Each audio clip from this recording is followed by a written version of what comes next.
Sino ba yung bago mong kaibigan, Agwa? Siya po si Diana Aling Diday. Diana? Si Aling Diday? Ang mabait, pero pangit na tendera sa baryo namin. Siya nga ang nagpanak sa nanay ko nun eh. Mabuti na lang at mabait ako at lumabas ako agad. Hindi na nahirapan ng nanay ko. Anong hindi nahirapan? Nawalan nga ng malay ang nanay mo nung ipinanganak ka at ayaw mo pang lumabas. Paltera pala itong si Aling Diday Agwa? Oo, pero hindi na magaling Diana. Kaya nagtayo na nga lang siya ng tindahan. Pero wala namang bumibili. Kaya palugin na din to. Anong hindi magaling ka dyan? At anong palugi na? Paano hindi malulugi eh? Araw-araw andito ka. Minsan, kasama mo pa si Teria. Magandang araw po sa lahat ng mga tagapakinig ng channel na ito. Ang ibabahagi ko pong kwento sa inyo ay ang karugtong ng kwento ni Diana, ang batang babaylan na inampo ng mga mababait na aswang. Matapos nga nilang mapatay ang aswang na si Imelda at ang mga alagad nito, ay agad silang pinapasok ni Aling Bonita sa bahay para ikwento ang lahat sa kanya. Laika, Diana, sabihin niyo nga sa akin ang lahat. Ano bang nangyayari eh? Kasi po, sinugudo kayo ng aswang Aling Bonita. Kaya ho tinulungan namin kayo ni Diana. Apo, kaya may utang na loob po kayo sa amin ni Manang Laika Aling Bonita. Kasi kung hindi dahil sa amin, baka po patay na kayo. Kaya ano ba naman yung ilibre niyo po kami palagi sa tindahan niyo? Ano? Di malulugi ako niyan kung palagi ko kayong ililibre eh. Lalo ka na ang takaw mo pa naman. Pero Laika hindi ko alam na aswang ka pala Kung ganoon, aswang din pala itong si Diana Pati na si Maring Lucia at paring Lucas. Kami lang ho nila nanay at tatay ang aswang Aling Bonita. Tao ho si Diana. Ang katunayan, babaylan ho ang nanay niya. Ampun lang ho kasi namin siya nila nanay at tatay. Ano ka mo? Ampun nyo lamang pala itong si Diana Apo, ampun po ako. Kaya po ako maging that cute. Hindi ko kaya nila nanay at tatay na mga pangit. Ganun ba? Hindi ko alam yon. Pero maraming salamat sa inyo. Aling Bonita, pakiusap po. Maaari po ba na wag niyo pong ipagsabi sa iba ang nalalaman niyo po patungkol po sa amin? At bakit ko naman gagawin yon? Mababait naman kay Laika Huwag kang maniwala kay Aling Bonita Manang. Chismosa kaya yan. Anong chismosa ka dyan? Hindi ako chismosa Mabuti pa tulungan niyo ako. Ipunin natin ang mga bangkay ng mga aswang at sunugin. Tapos umuwi na kayong dalawa At saka kung may magtatanong kung sinong pumatay sa mga aswang, sasabihin natin na ako ang pumatay sa kanila Eh di, kayo po yung bida Aling Bonita. Wala nga po kayo na itulong. At saka pabigat pa nga po kayo eh. Anong pabigat ka dyan? Alangan namang sabihin natin na kayo ang pumatay sa mga aswang. Di palagi na kayong oobserbahan ng mga tao. At baka malaman pa ang sikreto nyo Kaya mas maigi nang ako na lamang ang aako noon. At saka kung sakali lang naman na may magtanong. Tama si Aling Bonita Diana. Kaya hayaan na lang natin. Maraming salamat ho Aling Bonita. Sige na nga, pero dapat libre merienda kami sa inyo Aling Bonita ha. Kasi iniligtas naman kayo ng manang ko. Oo na sige na Kahit naman sabihin ko na hindi, panay pa rin naman ang utang mo dito. Kaya parang wala din namang pinagkaiba Kaya naman matapos makapag-usap, ay tinipunan nila ang mga bangkay ng mga aswang at binuhusan niya ni Aling Bonita ng gaas at sinunog. Pagkatapos ay umuwi na ang magkapatid sa kanilang bahay, kung saan nag-iintay ang kanilang mga magulang na hindi na mapakali. Nanay, tatay, andito na mga anak ko ng mga ampon na magaganda at cute na hindi niya kamukha. Anong mga ampon? Ikaw lang ang ampon dito. Kamusta ang lakad niyo, Laika? Ayos naman ho, Nay. Napatay ho namin ang kalaban. Pero nalaman po ni Aling Bonita na aswang ho tayo, Nay. Ano? Nalaman ni Maring Bonita na aswang tayo? Oo, pero wag ho kayo mag-alala. Hindi naman po niya sasabihin sa iba na mga aswang tayo. At alam po niya na mababait ho tayo, Nay. At niligtas nga namin siya ni Diana. Ganun ba? Mabuti naman kung ganun.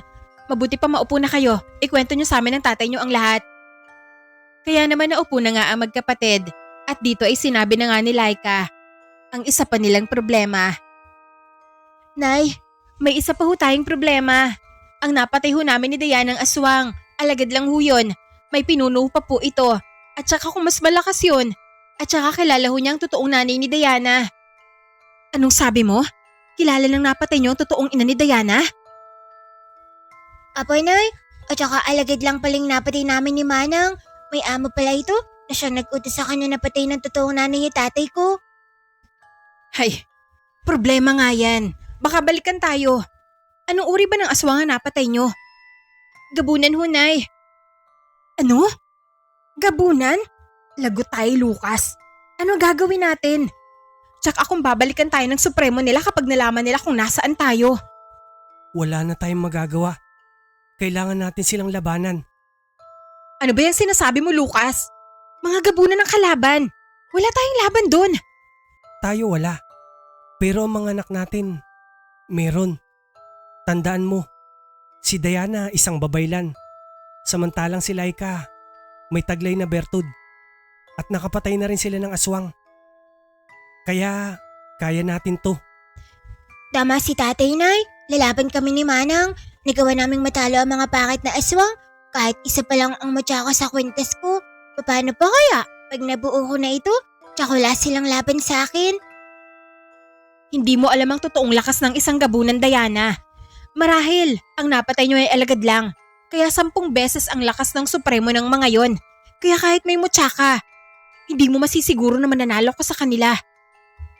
Ay di, magpapalakas pa ako, Nay. Siguro, oras na para maglakbay ako. Anong maglalakbay? Saan ka naman pupunta? Hanap po ako ng ibang matyanay para mabuo ang medalyon ko. Ang sabi sa libreta ni Lola Auring, walang makakatalong kampo ng dilim kapag nagawang mabuo itong medalyon ng 5 elemento. Libreta? Anong libretang sinasabi mo dyan? At anong medalyon ng 5 elemento ka dyan? Sige na, Diana. Kunin mo na ang libreta at ipakita kay nanay niya tatay. Kaya naman tumayo si Diana at kinuha yun sa kanyang silid at ibinigay sa kanyang ina. Ito po, Nay. Bigay sa akin ng sigbi ni Lola Auring. Basahin niyo po. Kaya naman binasa nga ni Lucia ang sulat at ang nakapaloob sa libreta. Kaya naman ang laki ang mga mata nito dahil nalaman nila na patay na si Lola Auring. At nakasaad sa libreta na ang dating hari ng engkanto. Mga puting engkanto ang nagmamay-ari ng medalyon na hawak ngayon ni Diana. Ibinigay ito sa kanyang anak na kalahating tao. At yon ang totoong ama ni Diana. Diyos ko, totoo ba itong nababasa ko, Lucas? Ang batang inampo natin na hindi lang basta babaylan, kundi apo ng hari ng mga puting engkanto. Apo, Nay, kung tutuusin, isa ho palang prinsesa itong si Diana. Oh, kung magiging prinsesa ako, Manang, gagawin din kitang prinsesa. Tapos sila nanay at tatay, gawin nating mga alipin. Anong alipin ka dyan? Gusto mong masapuyong kita? Ha? Pili lang po, Nay. Kayo naman, galit agad. Siyempre, kung magiging prinsesa ako, edi kayo yung reyna kasi nanay po kita. Ay nako, malayong mangyari yung Diana. Hindi ka naman kilala ng mga engkanto at tinahabol ka pa nga ng mga kalaban. Kaya nga hunay siguro gustong patayin itong si Diana ng mga kalaban. Kasi baka magiging sagabal at hadlang siya sa mga kampo ng dilim. Pero bigo sila, Manang, dahil niligtas ako nila Nanay Lucia at ni Tatay Lucas. Nangingilid naman ang luha sa mga mata na mag-asawa dahil sa sinabi na yun ni Diana. Dahil kung tutuusin, ay maaari naman nilang iwan at pabayaan na ang sanggol na si Diana noon nang makita nila ito. Pero kinuha pa rin nila ito at inampon. Ano sa inyo, Nay? Tay, papayagan niyo ho ba si Diana na maglakbay? Payagan niyo na po ako, Nay. Tay, magtiwala po kayo sa akin. Babalik po ako ng ligtas. Pag-iisipan muna namin ng tatay mo. Ang mabuti pa matulog na muna tayo. Malalim na ang gabi oh. Kaya naman nagpahinga na muna ang mag-anak. Samantala sa kanilang kalaban naman ay nagbukang liwayway na. Ay walang Imelda ang bumalik. Kaya naman inis na inis si Hedra. Hindi. Bakit hindi bumalik ang Meldang yun? Hindi kaya nabigo na naman siya na hanapin ang anak ng babaylan at patayin ito? Baka tinakasan ako ng buwisit na yun. Humanda siya sa akin pag nakita ko siya. Inis na wika nito dahil hindi niya alam na napatay na ito sa engkwentro ng bata na kanilang hinahanap. Samantala sa mundo ng mga engkanto, sa kalaban nila na si Garima. Sa wakas, nagawa ko ng masakop ang kaharian ng mga puting engkanto. Una pa lamang ito at isusunod ko ang iba. Palalawakan ko ang sakop ng aking teritoryo hanggang sa maabot kong masakop ang kaharian ng mga engkantada. Wika nito dahil nga nagawa nitong masakop ang isang kaharian sa mundo ng mga engkanto. Pero napakarami pang ibang kaharian dahil sa napakalawak ng mundo ng mga engkanto at may iba't ibang namumuno sa mga ito. At kadalasan ay walang pakialam ang mga kaharian sa bawat isa para maiwasan ang hindi pagkakaunawaan. Kaya kanya-kanya silang pagtatanggol sa mga ito. Kaya naman kahit masakop man ang kalaban ng ibang kaharian, ay walang pakialam ang ibang mga uri ng engkanto sa mga yon. Maliban na lamang sa ibang mga uri, kagaya ng duwende, tikbalang, balaw, kapre at iba pa na malayang ginagawa ang kanilang gusto at may kanya-kanya silang sinusunod na batas na pwede silang tumulong kahit kanino sa tao na nanaisin nila. At yun nga ang nawala kay Nareha dahil sinusubukan na nitong humingi ng tulong sa mga kaharian na nasasakop ng mga ito pero walang tugon ng mga ito. Hindi ako tutulungan ng mga tikbalang, kapre, duwende, serena at iba pa. Hanggat wala sa akin ang medalyon ng 5 elemento, kailangan na makuha ko yung para kilalanin nila ako. Kung buhay lang sana si Nanding, madali sana makiusap sa mga ito at kaibigan niya sila. Pero dahil sa ginawa ni Ina sa kapatid ko, nagalit ang mga ito. Kaya hindi sila tutulong sa amin. Ang anak na lamang ni Nanding ang pag-asa ko para matalo si Garima at mabawi ang kaharian namin. Kaya naman wala na nagawa si Nareha kundi hanapin ang anak ng kapatid nito at yun nga ay si Diana. Pero dahil purong engkanto siya ay hindi siya makakatagal sa mundo ng mga tao. Meron lamang itong 1 buwan at ang isa pang kahinaan nito ay mababawasan ang lakas niya. Kailangan ko mahanap ang anak ni Nanding. Kailangan ko siyang matagpuan bago pa ako maunahan ng mga kalaban. Kaya naman hindi na nga nag-aksaya ng panahon si Nareha at pumunta na ito sa mundo ng mga tao dahil wala din naman siyang mahanap na tulong sa mundo ng mga engkanto. Samantala, kinabukasan sa bari nila Diana ay nagbukas na ng tindahan si Aling Bonita at nagulat ito nang nandoon na nag-aantay si Diana. Magandang araw po, Aling Bonita. O Diana anong ginagawa mo rito? Ano pa? E di magmimerienda po ako dito, Aling Bonita. Ang sabi nyo, libre merienda po kami ni Manang sa tindahan nyo. Ano ay kakabukas ko lang. Tapos magmemerienda ka na kaagad. Apo, ayaw niyo po nun? Nauna ako. Maaga nga po ako nagising eh. Pambirang bata ka. Wala pa nga akong benta Libre na kaagad. Ano bang gusto mo Kape po at tinapay, Aling Bonita. Wala na nga nagawa si Aling Bonita kundi bigyan na lamang ng kape at tinapay si Diana. Habang nagkakape ito ay nagtanong ito kay Aling Bonita kung ano ang nangyari sa mga bangkay ng aswang na kanilang napatay nung kinagabihan. Ang bibig mo Diana baka may makarinig. Ayan, natupok na Mabilis lang pala matupok ng apoy ang katawan ng mga aswang kaya naging abo na sila Apo, apoy po kasi ang isa sa kahinaan ng mga aswang, Aling Bonita. Madali po silang masunog. Pero wag na natin pag-usapan yan. Magkape ka na lang dyan. At isipin natin na walang nangyari kagabi. Apo, sige po. Nagkape na nga lang si Diana sa tindahan ni Aling Bonita. At ilang sandali lang ay dumating naman si Laika. Sinabi ko na nga ba, andito ka na kaagad pupunta sa tindahan ni Aling Bonita eh. Magandang araw ho, Aling Bonita. Magandang araw din sa'yo, Laika Maaga nga yung kakabukas ko lang. Siya na kaagad ang pumunta Nakangisi pa Kape tayo, Manang. At libre naman eh. Naku, wag na. Nakakahiya naman kay Aling Bonita. Maupo ka na lang dyan, Laika Sandali lang, ipagtitimpla kita Ayun, Manang. Upo ka na at lilibre ka na ni Aling Bonita. Tsaka maraming bibili sa tindahan ni Aling Bonita kasi magaganda at kita mga unang parokyanan niya. Magaganda nga sana at cute, pero hindi naman nagbabayad. Lalo ka na Ang dugas mo pa naman bata ka Ay nako, eto ng kape mo Laika Maraming salamat ho Aling Bonita. Pasensya na ho sa abala. At pati na rin ho sa kakulitan nitong kapatid ko. Nako, wala yon. Huwag ka mag-alala. Sanay na ako sa kapatid mo na madugas. Nagkape na nga ang magkapatid sa tindahan ni Aling Bonita. Samantala kay Nareha naman ay patuloy ang paghahanap niya sa kanyang pamangkin na si Diana. Hinahanap pa nito ang dating bahay ng kanyang kapatid na si Nandeng at si Regina. Nasira na ang bahay ng kapatid ko sa ama. Hindi ko man lang siya natulungan noon ng pamilya niya.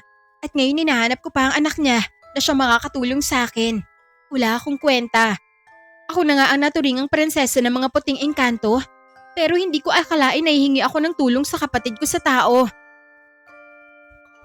Wika nito, habang tinatanaw ang sirang bahay ng kanyang kapatid. Napakasimple at maliit itong bahay kumpara sa palasyong kanyang tinitirhan noon. Pero gayon pa man ay mas pinili ito ni Nandeng kaysa maging kasama nila sa mundo ng mga tao. Pangako, hahanapin ko ang anak mo Nanding at kapag nabawi namin ang kaharian, ibibigay ko sa kanya ang trono na alam kong sa'yo naman nararapat. Wika nito dahil nagbalik tanaw ito at naalala niya nung huli silang magkita at mag-usap ng kapatid nito sa ama na tatay ni Diana. Pamunuan mo ang mga puting engkanto na Reha. Dahil hindi ko maiwan ang pamilya ko. Lalo ngayon, may dinadala si Regina. Pero hindi ba Nandeng? Ikaw ang pinili ni ama na mamuno. Kahit kalahating tao ka lang at nasa sayo ang medalyon. Kaya naman ikaw ang tinitingala ng mga duwende. Kapre, tikbalang at mga sirena. At gusto nila na ikaw ang mamuno sa atin. Wala sa medalyon ng pagiging pinuno na Reha. Kundi nasa puso. Eto, kunin mo ang medalyon para kilalanin ka ng lahat bilang bagong reyna. Bakit hindi ka nalang sumama sa mundo ng mga engkanto? Maghanap buhay doon. Hindi ka gaya dito sa mundo ng mga tao. Hindi ko tatalikuran ng pamilya ko. Gaya ni ama noon na mas pinili ako. Pipiliin ko rin ang pamilya ko, ang asawa ko, at ang magiging anak ko. Kaya pakiusap, huwag niyo na kaming guluhin pa. Sabay alis ni Nanding at naiwan si Nareha na hawak ang medalyon ng elemento. Dinala yun ni Nareha sa kanilang mundo para tanggapin siya ng mga nasasakupan nila at ito nga ang naging bagong reyna. Pagkatapos noon ay gumawa ito ng kopya na peking medalyon ng 5 elemento. At ang totoong medalyon ay ibinigay niya kay Lola Auring nang magpakita siya rito.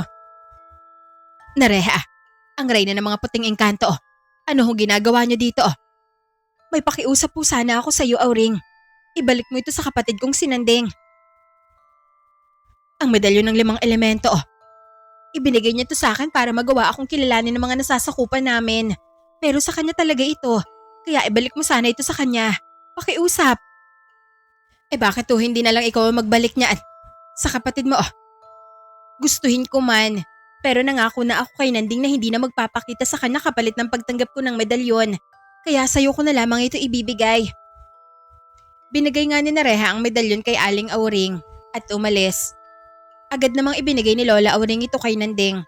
Pero hindi nga yun kinuha ni Nandeng dahil sa oras na kunin niya yon at gamitin ay maaaring magbago ang tingin ng mga engkanto sa kapatid niya na si Nareha. At sa halip ay itinago muna ni Lola Auring ang medalyon at sa araw na pagsilang ng anak nila ni Regina ay siya mismo ang magbigay dito. Kaya yun na nga ang nangyari sa araw ng pagsilang ng sanggol ay ibinigay na ni Lola Auring ang medalyon kay Diana.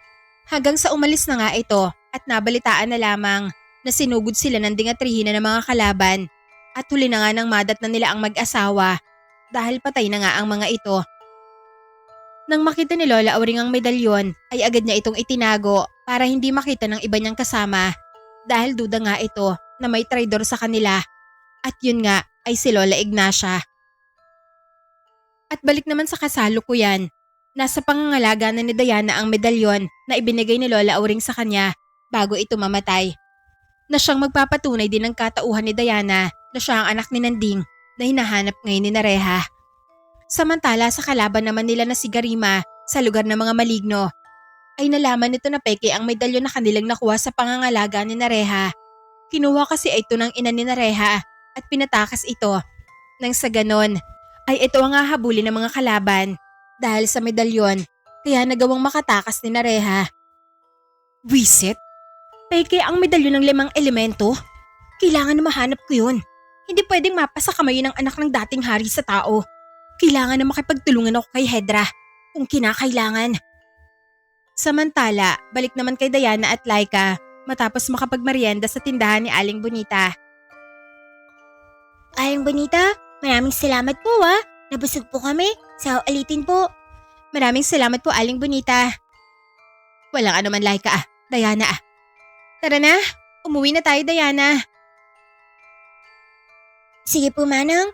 Aling Bonita, kuha ako ng chicherya pang take-out Kumuha nga ng chicherya si Diana bago umalis, kaya napapailing na lamang si Aling Bonita. Nag-take out pa talaga Hay, wala talagang kabusugan ng batang yon. Wika ni Aling Bonita sa batang si Diana habang tinitingnan niya ito habang papalayo ang magkapatid. Napapakusot pa ito ng mga mata nang makita niya na parang nagliliwanag ang katawan ni Diana habang akbay-akbay naman ito ni Laika. Ano ba itong nakikita ko? Bakit nagliliwanag ang katawan ni Diana Hay nako, magkape ka na nga lang, Bonita kung ano-ano na lang nakikita mo Inaantok ka pa yata. Samantala, sa magkapatid na Diana at Laika habang papauwi. Diana, kailan mo balak maglakbay? Sa susunod na mga araw, Manang. Para kasing may tumutulong sa akin na kunin ko na yung mga mutya sa medalyon ko. Ganun ba? Sige, maghahanda ako. Manang, huwag ka pang sumama. Ako lang po ang lalakad. Ano? Ano, ikaw lang? Hindi pwede yun, no? Hindi papayag si nanay at tatay nun. Kaya ko naman ng sarili ko, Manang Malakas kayo ako. Tapos may alaga pa akong sigbin na kasama. Kahit na. Bata ka pa rin naman, Diana. Kasi, Manang, naisip ko pag umalis tayo, paano na sila nanay at tatay? Tsaka ako malulungkot sila pag umalis tayo pareho. Kaya ako na lang ang aalis. Maiwan ka na lang, Manang. Kasi ampun naman ako Kaya ayos lang na mag-isa ako. Ano ba yung sinasabi mo? Kahit ampun ka, kapatid pa rin naman kita. At saka mahal na mahal kaya kita. Kaya laban mo. Laban din namin nila nanay at tatay. Kaya tumigil ka na nga dyan. Tara na nga, umuwi na tayo.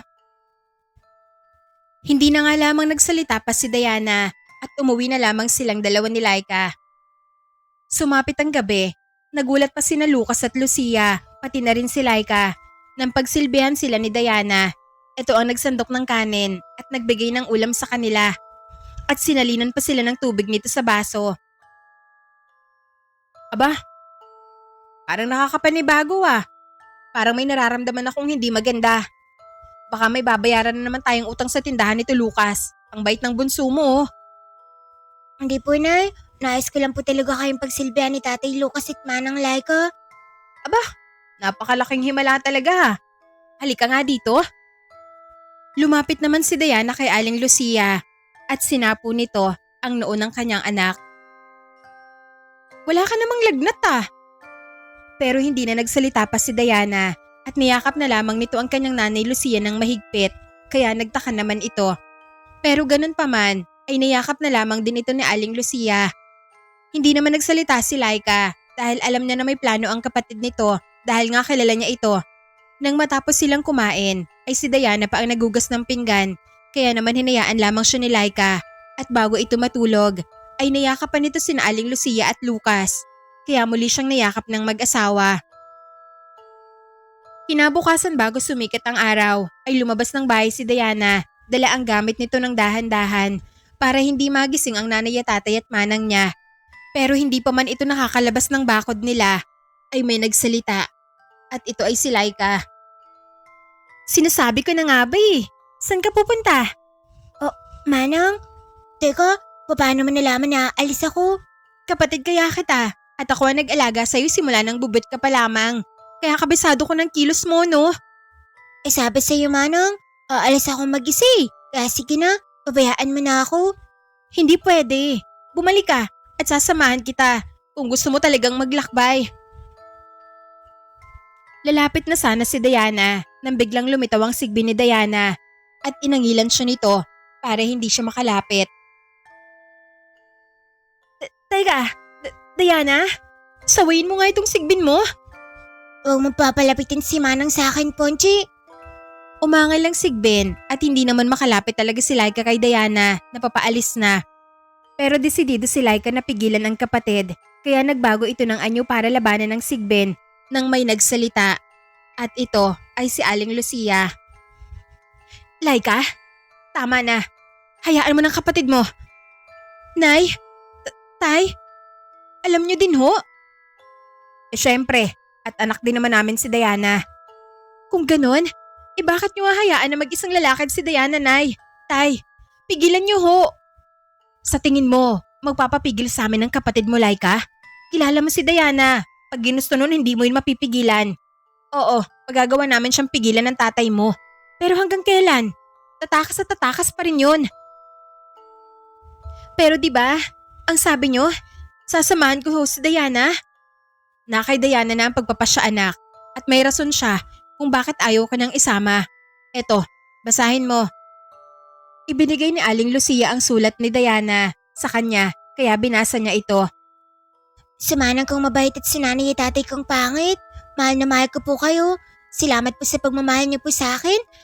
Pero kailangan ko pong umalis para magpalakas, para magawa ko po kayong maipagtanggol sa mga kalaban sa hinaharap. At patawad manang, dahil ako lang ang aalas at may iwan ka. Dahil pag umalis tayong dalawa, wala na mag-aalaga kay nanay at tatay. Protektahan mo po sila manang hanggang sa pagbabalik ko. Nagmamahal, Diana cute. Napaluha at napangiti naman si Laika dahil sa sulat ni Diana.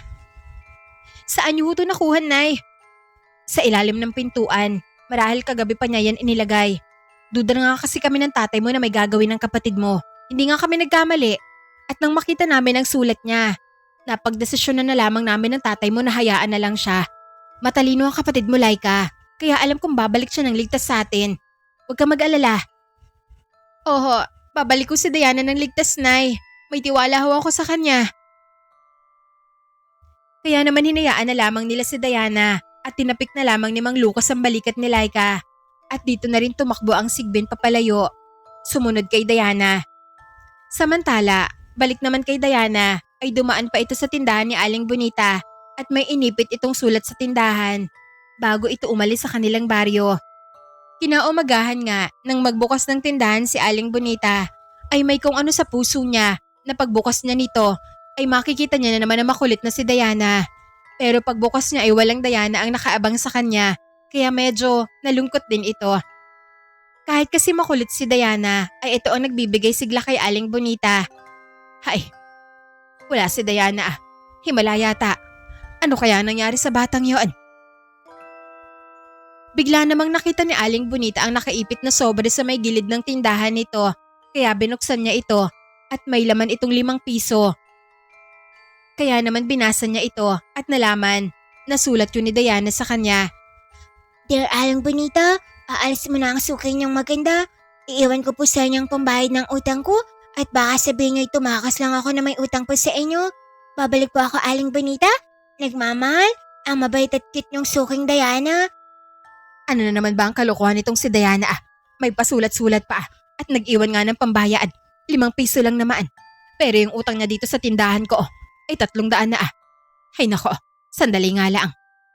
Agad naman nagsara ng tindahan si Aling Bonita at tinungo ang bahay nila Diana. Laika ah, Maring Lucia ah, Paring Lucas. Kayo pala Aling Bonita, magandang umaga ho. Pasok ko kayo. Pumasok nga si Aling Bonita sa bahay nila Laika at nakita niya na nagkakape sina Lucia at si Lucas. Magandang umaga sa inyo Paring Lucas, Maring Lucia. Pasensya na kung maaga pa lang nandito na ako. Nakita ko kasi itong sulat ni Diana ah. Pati din pala kayo binigyan ng sulat ni Diana. Ibig sabihin, mahalo kayo ni Diana Aling Bonita. Ano bang nangyari Laika ah? Maring Lucia ah? Tumakas ba si Diana ah? Hindi naman ho lumayas sa Aling Bonita. Kung naaalala niyo ho na may nakalaban ho kaming aswang sa labas ng bahay niyo. Nalaman ho namin na alagad ho yun ng mga mas malakas pa na aswang. Kaya nais ni Diana na magpalakas palalo. Para daw kung sakaling makaharap na kung sino man yung pinuno ng mga aswang na yon, may laban na daw ho siya Aling Bonita. Ano ka mo umalis si Diana mag-isa ah. Kung ganoon, bakit niyo hinayaan na mag-isa lang siya Maring Lucia ah? Hindi namin gusto na mag-isa si Diana Maring Bonita. Pero si Diana mismo ang gustong mapag-isa. At alam kong kaya ni Diana mag-isa. Makulit nga ang anak kong yun. Pero mabait at madugas yun. Matalino pa. Bagay na magagamit niya sa paglalakbay niyang ito. Wala na nga nagawa si Aling Bonita, kundi ang mag-alala na lamang kay Diana. Kahit papaano kasi, ay napamahal na sa kanya ang bata. Wag ho kayo mag-alala, Aling Bonita. Uuwi ho ng ligtas yun. Baka magulat na lang ho kayo. Andun na ho yung nag-aabang pagbukas na ng tindahan nyo. Tapos mangungutang na naman yun. Sana nga, Laika. At pagbalik niya, ililibre ko na lang yung kapatid mo palagi. Kahit makulit yon, napamahal na sa akin yon. Wika nito na medyo napapaluha pa. Kaya niyakap na lamang ito ni Laika. Samantala kay Diana, ay pinaalis na niya ang Sigbin na nakasunod sa kanya. Tatawagin niya na lamang umano ito pag kailangan niya. Kaya naman umalis na nga ang Sigbin at medyo malayo-layo na din naman ang kanyang narating magbuhat sa kanila. Dahil nga madaling araw pa ito umalis sa kanilang bahay at ilang baryo na ang kanyang nadaanan. Malayo na ako sa amin. Hindi pa pala ako nag-aagahan. Ayun, may karinderya. May pera naman ako dito. Kakain muna ako. Kaya naman tinungo na nga ni Diana ang isang karinderya sa isang baryo para kumain muna roon. Magandang umaga. Pabili po ng pansit ale. Teka, ikaw lang ba mag-isa bata? May dala ka pang baga. Hindi ka ba taga rito? Apo, napadaan lang po ako ale. Pupunta po ako sa lola ko. Hindi pa po kasi ako kumakain eh. Kaya dumaan po muna ako para kumain. Ganun ba? O sige, ilang pansit bang kailangan mo? Bali 3 pisong pansit lang po ale. Huwag po masyadong maraming gulay Tsaka pakadagdagan na lang po ng maraming sahog. Ano? 3 pisong pansit? Tapos pinapadagdagan mo pa ng sahog? O siya, sige na. Maupo ka na nga lang doon sa mesa. Ihahatid ko na lang doon. Maraming salamat po ale. Naupo na nga lamang sa mesa si Diana at ilang saglit nga lang ay may dumating na matabang bata mula sa karinderya ni na Perla. Magandang umaga po aling Perla. Pautang po muna ako ng pansit po Babayaran ko mamaya. Wala pa po kasi akong pera eh. Naku, eto pang isa. O siya sige na. Umupo ka na Bebeng. Ihahatid ko na lang. Naghanap nga ng upuan ng matabang bata na si Bebeng at nakita niya na may batang nakaupo sa isang mesa na walang kasama. Kaya lumapit na lamang siya roon dahil ramdam niya na may kakaiba rito. Hello? Pwede bang umupo kasama mo? Oo pa. Sige, upo ka lang dyan. Ako pala si Bebeng. Ikaw, anong pangalan mo? Diana ang pangalan ko, Bebeng. Ang ganda naman ng pangalan mo na Diana. Pero teka, saan ka pupunta Diana? Bakit ka may dalang bag? Sa lola ko, dumaan lang ako dito sa baryo nyo. Talaga? Pero hindi ka ordinaryong bata May nararamdaman ako na kakaiba sa'yo. Ako din naman, Bebeng. Palagay ko, kakaiba ka ring bata. Oo, ako kasi si Bebeng, ang albularyang taba-ching-ching. Ano? Albularya ka? Kaya pala albularya din kasi ang tiya ko eh. Nagsasanay pa lang akong maging albularya. Kaya pala at may kakaiba talaga sa'yo. May lahi ka palang albularya, pero mukha na hindi ka lang albularya, Diana. Bebeng? Hindi. Kasi babay lang daw ang totoong nanay ko eh. Tsaka ang tingerong engkanto ang tatay ko. Ampun lang kasi ako ng mga nagpalaki sa akin. Ganun ba? Sinasabi ko na nga ba eh. Natigil ang pag-uusap ng dalawa nang dumating si Perla, dala ang pansit nila. Bebeng, eto na yung pansit mo. Tsaka eto din para sa'yo bata. Salamat po aling Perla. Sige na, kumain na kayo dyan. Kain kang marami Diana. Masarap sila magluto dito. Suki na nga ako dito eh. Kaya wag kang mahiya pag naubos mo. Kuha ka lang ulit. Ako magbabayad. Ano ikaw magbabayad? Utang nga lang yung sayo eh. Pero sige na, kumain na kayong dalawa dyan.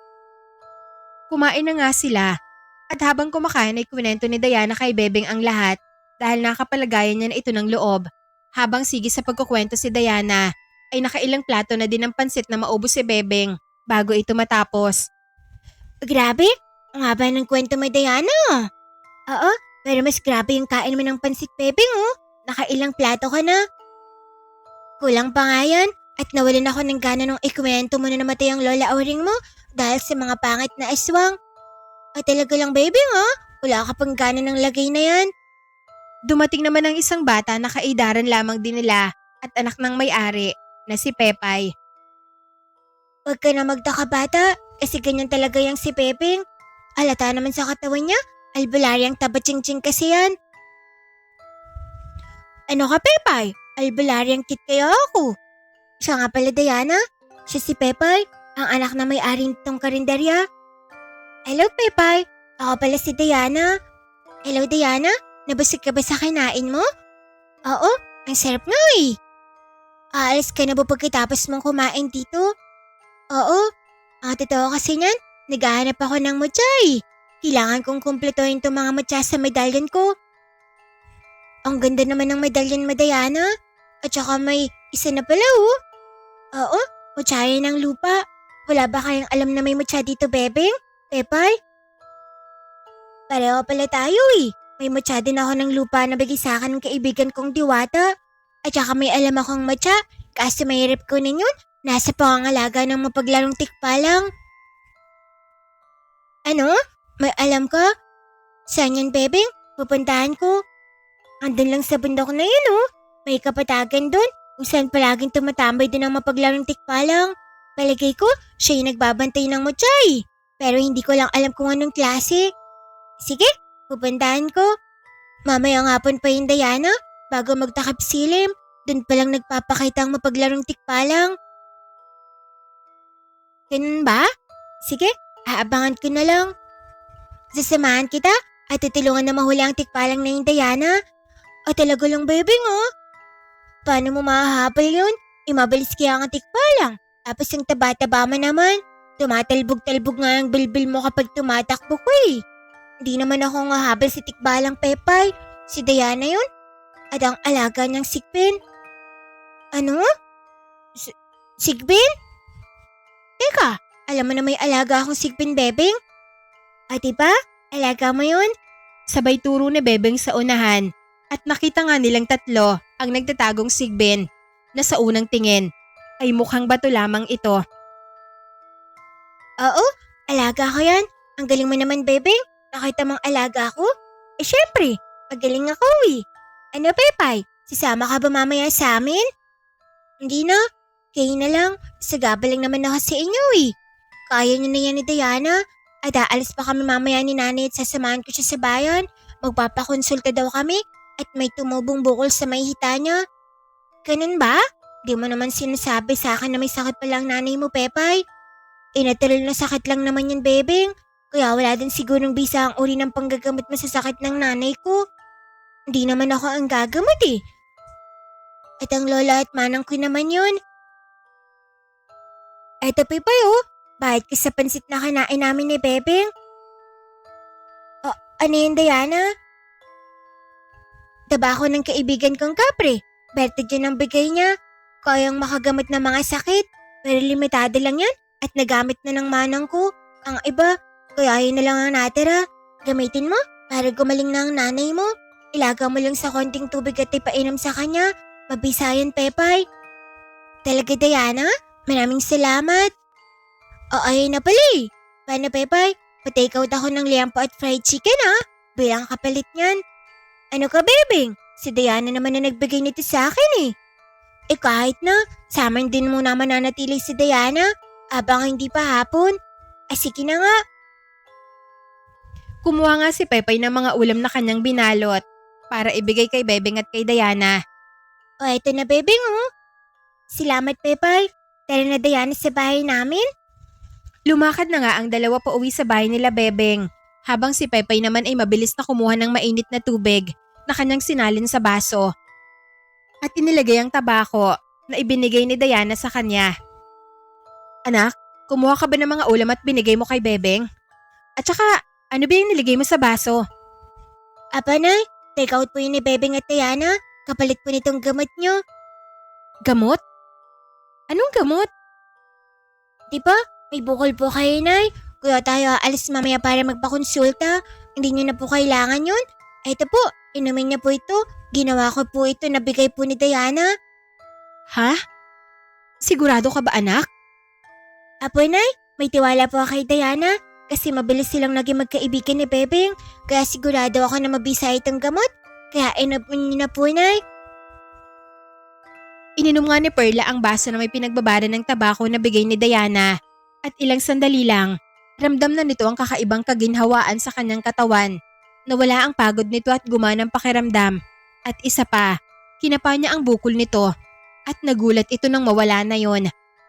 Anak, ikaw nga ang kumapa ng bukol ko? Ginawa nga yun ni Pepay at maging ito ay napangiti na rin. Wala na po ang bukol niyo, Nay. Sabi sa inyo eh. Magaling at mabisa po yung bigay ni Diana sa akin. Oo nga eh, salamat naman. Hindi na natin kailangan pang magpakonsulta. Niyakap ni Pepay ang kanyang nanay Perla dahil nga natutuwa ito at gumaling na ang sakit nito. Samantala, balik naman kay Diana ay nasa bahay na ito nila Bebeng. Pasok ka, Diana? Mabuti naman nandito ka na. Sino naman yung kasama mo? Bago ko pong kaibigan, Manang. Diana, siya ang manang dahil kong laon at hindi magaling na albularya. Manang, si Diana po, bago kang kaibigan. Hello po, Manang Deo. Magandang araw po. Ang ganda ng pagpapakilala mo sa akin sa kaibigan mo ah. Magandang araw din sa iyo, Diana. Pagpasensyahan mo na tong kapatid kong Tabatsoy ah. Siya nga pala, kakaiba kang bata ah. Ano palang ginagawa mo sa lugar namin? Napadaan lang siya dito, Manang. Nakita ko siya sa karinderya nila Pepay, kaya sinama ko siya sa atin. Hindi pa kasi siya kumakain eh. Ganun ba? Kaya pala may dala kayong ulam. Inutang mo na naman yan kina Aling Perla no? Hindi, Manang oh. Bigay ito ni Pepay. Kahit tanungin mo pa si Diana. Siya sige na, naniniwala na ako. May kanin doon, bahala na kayo ni Diana ah. Aalis ako eh. Wala din pala si nanay at tate at dumalo sa kasal. Magnininong at magnininang daw sila. Oh? Sila nanay at tatay ninong at ninang? Kawawa naman yung ikakasal. Makakuripot ang mga yun eh. Pero tira na, Diana. Kain na tayo. Umalis na nga si Delia, kaya naman naiwan si Bebeng at Diana sa bahay nila. Kakakain lang natin ng pansit, Bebeng ah. Pansit naman yung Diana eh. Iba naman yung kanin. Merienda lang yun sa umaga. Tapos ito, almusal. Tapos merienda ulit tayo at saka tanghalian mamaya. Grabe ka naman kumain, Bebeng. Kaya ka pala tumataba ng ganyan eh. Ano magagawa ko? Palagi ako nagugutom. Tara na, Diana. Kain na tayo at nagutom talaga ako kakalakad pa uwi sa amin. Kaya naman napapailing na lamang si Diana sa bago niyang kaibigang Taba-Ching-Ching. Samantala, balikin na Laika at Lucia ay nag-aalala na ang mga ito kay Diana. Kamusta na kaya si Diana? Nakakain na kaya yun? Yun nga inaalala ko. Kung nakakain na ba ang kapatid mo? Nagwika naman si Lucas at sinabi na wag ang mga itong mag-alala dahil madiskarteng bata si Diana kaya sigurado siya na hindi yun magugutom. Kung sa bagay, matalino naman talaga yon. Kahit pa paano, magaling dumiskarte yon. Habang nag-uusap ang tatlo, ay may kumatok sa kanilang pinto. Binuksan naman ito ni Laika at dito ay napaatras ito dahil hindi ordinaryong tao ang kanilang bisita at dahil ito ay sina Reha. Sino ka? Anong kailangan mo? Huwag kayong matakot, hindi ako kalaban. Nais ko lang malaman kung andito nakatira ang pamangkin ko. Sinong pamangkin? Sinong sinasabi mo? Ako si Nareha, ang kasalukuyang reyna ng mga puting engkanto. Ano? Reyna ng mga puting engkanto? Maaari ba akong pumasok? Tumingin muna si Laika sa mga magulang nito at nakita niya na tumango ang mga ito kaya pinapasok na niya si Nareha at pinaupo. Pasensya na kayo sa biglaan kong pagpapakita sa inyo. Pero nais ko lang malaman kung nandito ang pamangkin ko. Ramdam ko kasi ang mahina niyang presensya mula dito. Sino bang pamangkin ang tinutukoy mo? Ang batang inampon niyo. Siyang hinahanap ko. Kalahating babayla na may dugong engkanto. Siya ang pamangkin ko. At anak ng kapatid ko sa tao na isang antingero. Nagkatingin na naman ang tatlo dahil sa sinabi na yun ni Nareha sa kanila. Si Diana ba tinutukoy mo? Paano mo nalaman na andito siya at kami ang umampon sa kanya? Diana palang pangalan ng pamangkin ko. Nalaman ko na narito siya dahil pinuntahan ko ang bahay ng albularyang si Auring. Alam kong patay na ito Pero may kakayahan kasi ako na makitang nakaraan at nang gamitin ko yun sa bahay niya. Nakita ko na bumisita sa kanya ang pamangkin ko at ibinigay sa kanya ang punyal ng kanyang ina at ang medalyon ng kanyang ama. At matapos yun, ay nagtanong-tanong din ako. At dito ako tinuro. Ramdam ko din ang mahina niyang presensya. Nandito ba siya? Wala na dito si Diana. Huli ka na. Naglakbay na ito para mabuo ang medalyon niya. Lumakad na pala si Diana. Kailangan ko siyang makita bago ako maunahan ng mga kalaban namin. Ano? Mga kalaban? Oo, ang reyna ng mga maligno na si Garima at ang kasama nitong gabunang aswang na si Hedra. Sila ang mga kalaban namin. Nay, baka ho nasa panganib si Diana. Susundan ko ho siya, Nay. Na kay Diana ba ngayon ang medalyon? Oo, suot niya. At may mutya na din ito ng lupa na bagay ng kapre sa kanya. Ganun ba? Mabuti naman at may laman na ang medalyon niya na isang mutya. Ang mabuti pa, ako na lang susunod sa kanya. Kailangan natin mag-ingat. Hindi pa alam ng mga kalaban na naglalakbay na ngayon si Diana para buuin ang medalyon at mapanganib kung sasama tayo sa kanya. Mas maiging ako na lang ang susunod sa kanya. Maiwan ka na dito, Laika. Pero kapatid ko ho si Diana. Hindi ko man siya kadugo, pero mahal ko si Diana. Kaya hindi ko siya pwedeng pabayaan. Oo, alam ko. Kaya nga mas maiging hayaan muna natin si Diana ang mag-isa. Susunod ako, pero hindi ako magpapakita sa kanya. Makakasagaba lang tayo. Kung sakaling nagpakita tayo kay Diana, alam ko, mahal din kayo ng pamangkin ko. Kaya niya siguro pinili na huwag kayong isama para hindi kayo madamay. Alam ko ho yun. Pero mas kailangan kayo ni Diana kung sakaling makabalik siya. Hindi magagawang makumpleto ni Diana ang medalyon nang wala kayo. Teka, ano ang ibig niyong sabihin na hindi makukumpleto ni Diana ang kanyang medalyon nang wala kami? Ang medalyon ng 5 elemento na hawak ni Diana ay nagtataglay ng mga kakayahan base sa mga elemento. Ang apoy, tubig, lupa at hangin. Taglay ng mga gabay ng engkanto. Pero ang panghuli ay pinakamahirap makuha. Ang pang-5 elemento.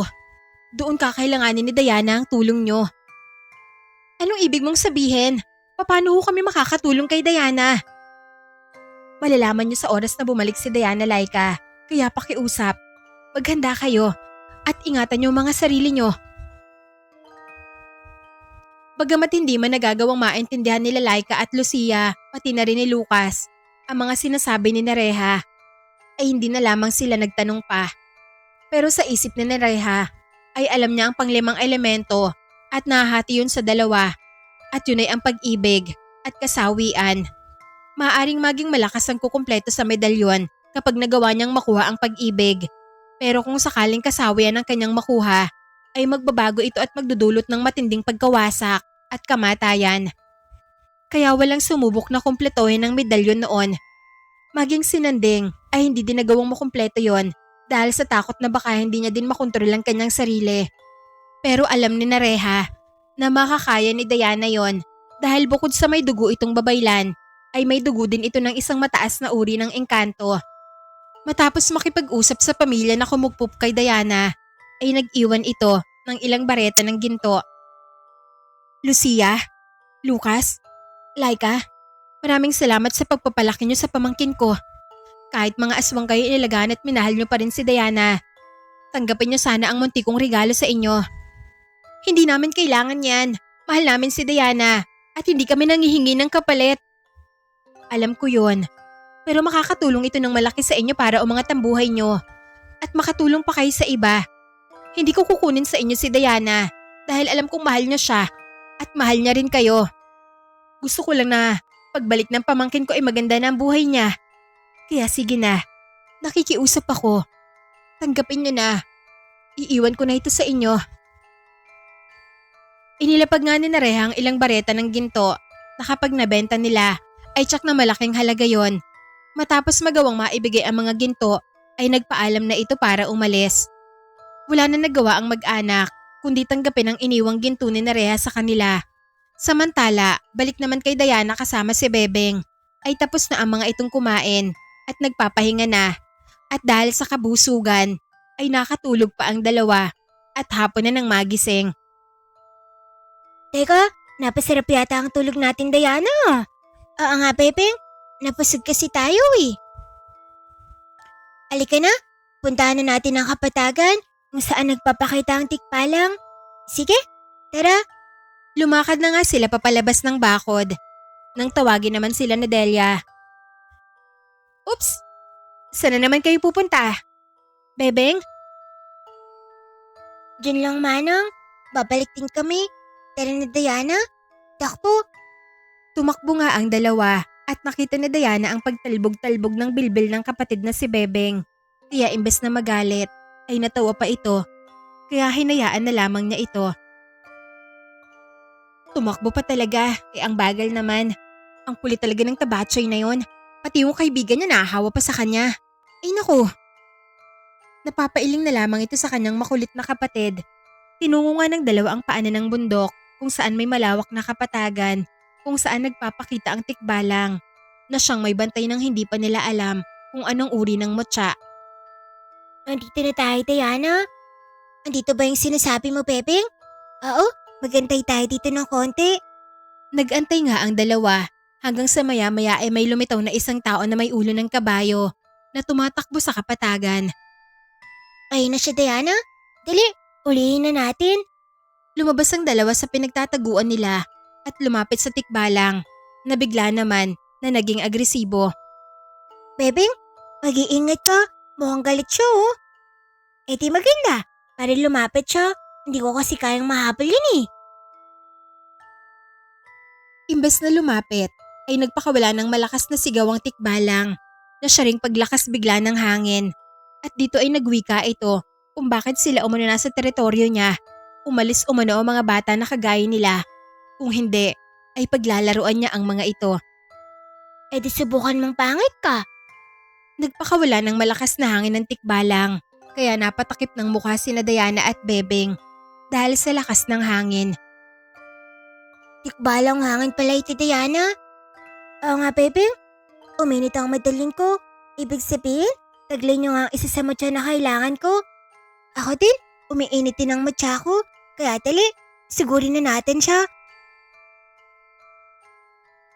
Nilabas nila ang kanilang mga punyal, hindi para tagayin at saksakin ng tikbalang, kundi para silawin nila ito.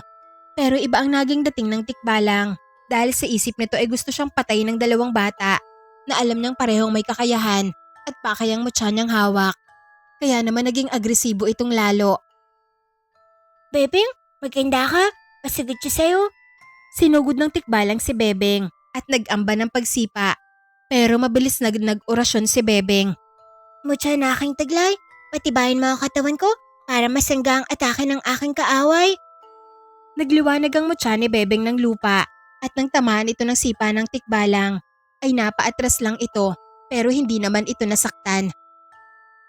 Akala mo, masasaktan mo si Bebeng kita?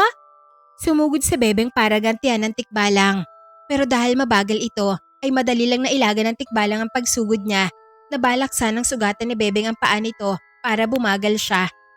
Pero madali lamang yun naiilaga ng tikbalang at bumubungis-ngis pa ito dahil sa hindi siya magawang tamaan ni Bebeng.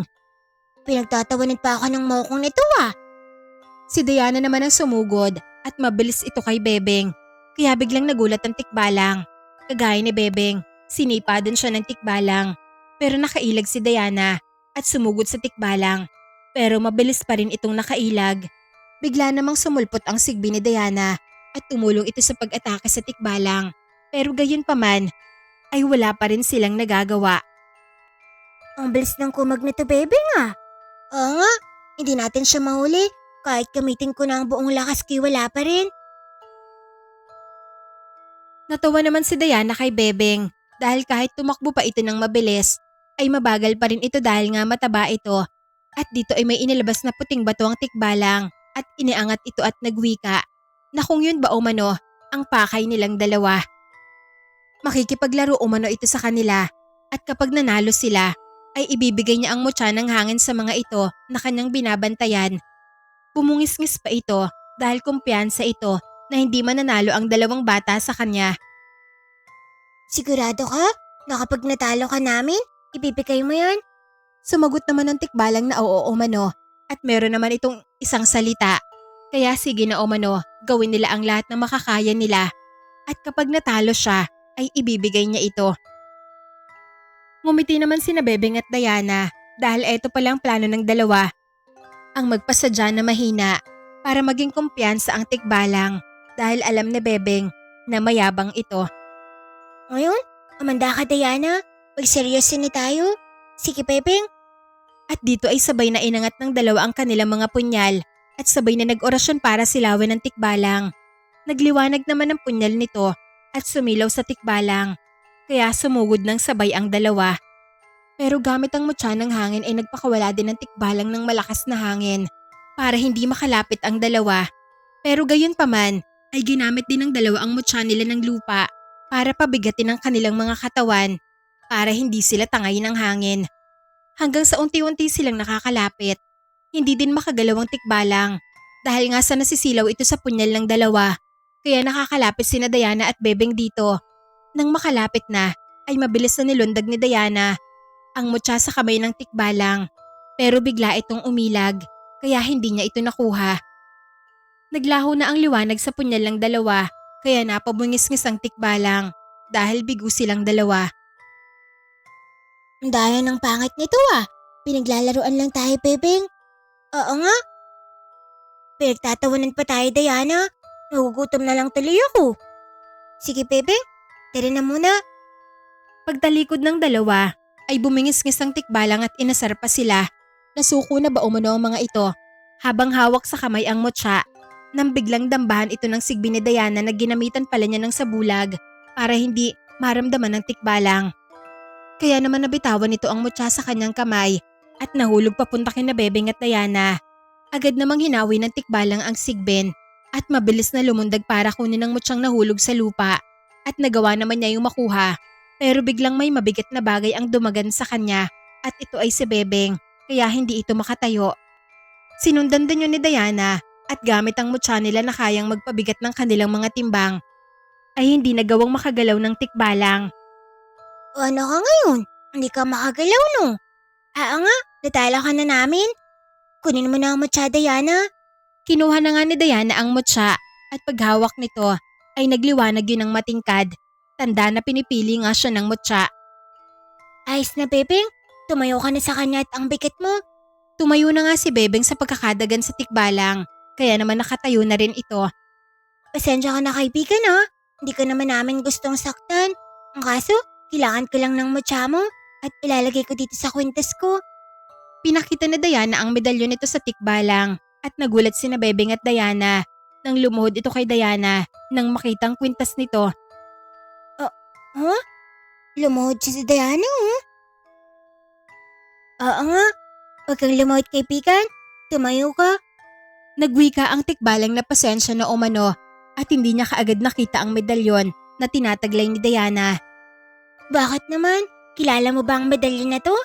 Nagwika ang tikbalang na oo umano. Hawak yun ng lalaking nagligtas umano sa kanya dati mula sa kamatayan at yun ay si Nanding. May nakalaban kasi ang tikbalang na malakas na balaw at nasugatan siya ng malubha. Ginamot ito ni Nanding hanggang sa gumaling ito.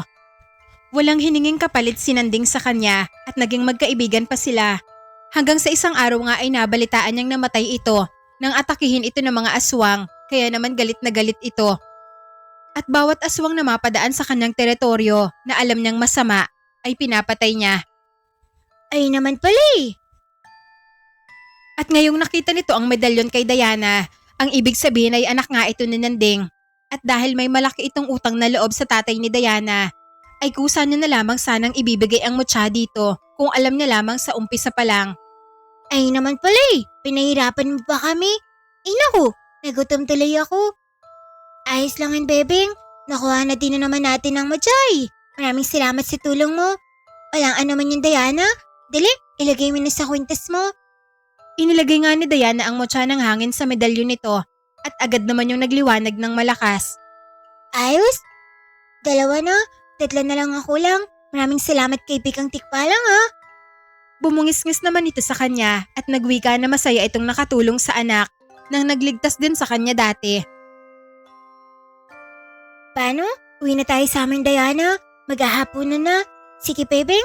Paano kaibigan? Uuwi na kami Umuwi na nga ang dalawa na madudungis at punit-punit pa ang mga damit dahil nga sa laban nila sa tikbalang. Gayunpaman ay masaya ang dalawa dahil nagtagumpay sila. Pero lingid sa kaalaman nila ay nakita ito ng balaw na kalaban ng tikbalang noon at alagad pala ito ni Garima. Kaya naman gusto nitong patayin si Diana at ibigay ang bangkay nito bilang handog sa kanyang among si Garima. Kaya naman lihim na sinundan nito ang dalawang bata kung saan sila umuuwi. At balik nga kina Bebeng at Diana. Nakarating na sila sa bahay nila Bebeng. Manang, andito na si Bebeng cute at si Dianang maganda. Anong cute at maganda? Tingnan nyo nga ang mga itsura nyo. Bakit ang dudungis nyo? At bakit sirat-sira yung mga damit nyo?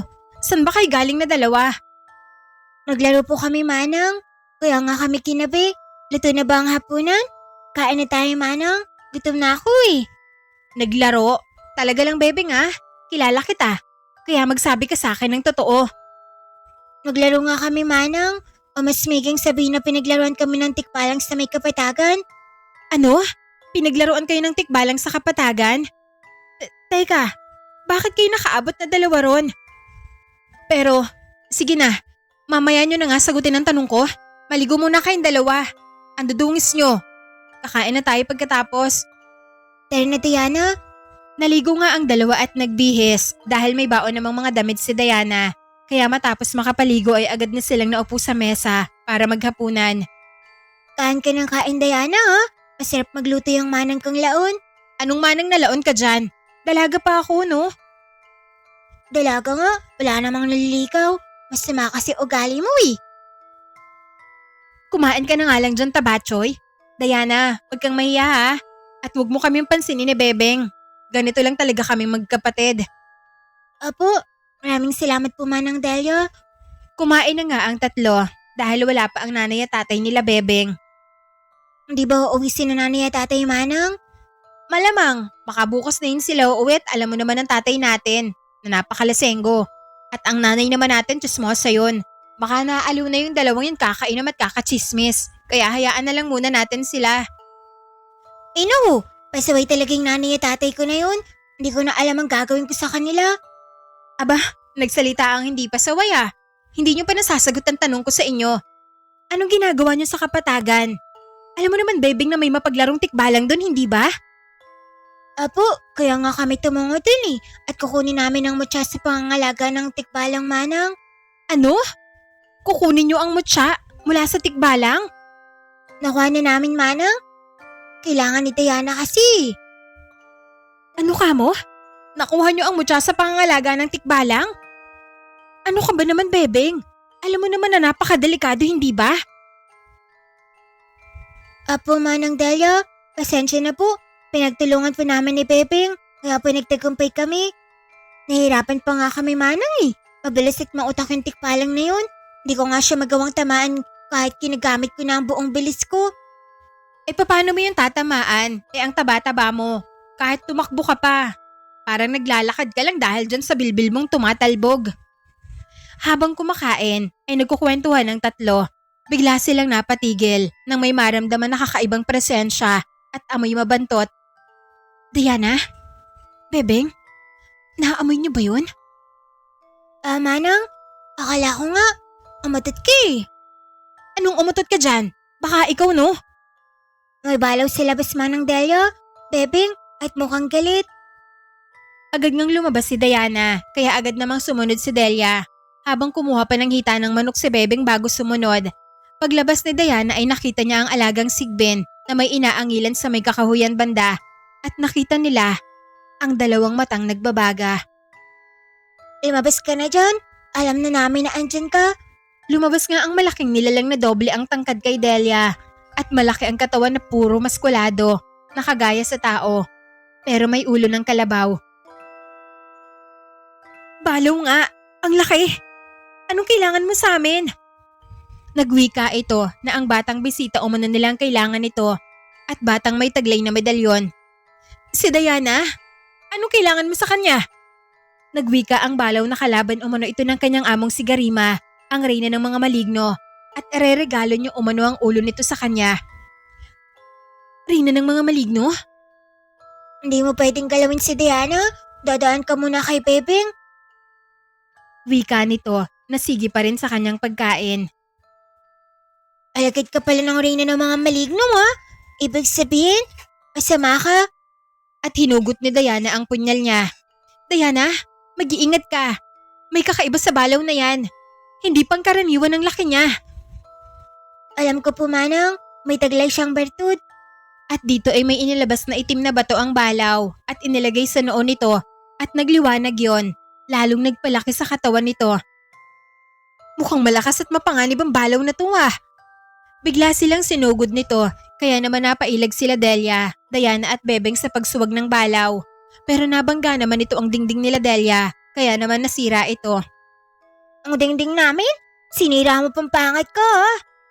Sinugod ito na Bebeng at tinaga sa katawan. Napaiktad naman ng balaw at gumanti ng pagsuwag. Pero mabilis na nag-orasyon ng panggapos si Delia. Kaya panandali ang hindi nakagalaw ang balaw. Kaya naman nakaatras si Bebeng. Pero dahil malakas ito, ay nagawa niya ring makawala sa pagkakagapos sa orasyon ni Delia. Hindi! Nakawala siya sa pagkagapos ng orasyon ko! Sinugod ng balaw si Delia para sana suwagin. Pero sinunggaban ito ng sigbi ni Diana at kinagat. Kaya napatigil ito. At dito din nakakuha ng pagkakataon si Diana na tagayin ito sa paa. Kaya naman, napahiyaw ang balaw. At sinundan din yun ni Bebeng sa kabila. Kaya naman napaluhod ito. Ano ka ngayon? Sinira mo ang bahay namin ha?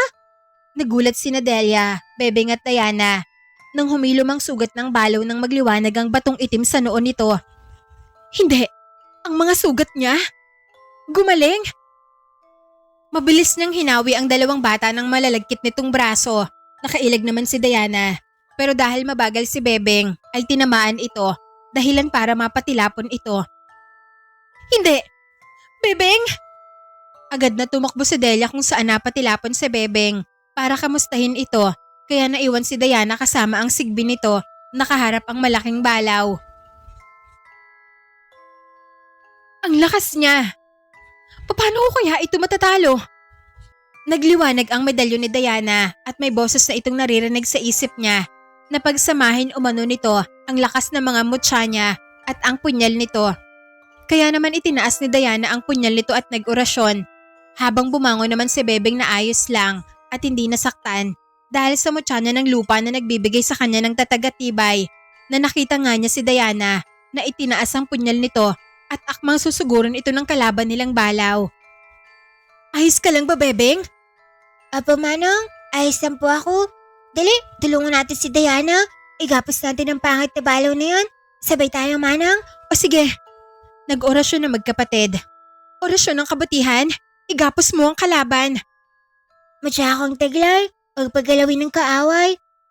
Ginamit ni Delia ang panggapos na orasyon at sa Bebeng naman ay ginamit ang mutya ng lupa para ilubog ang mga paa ng balaw.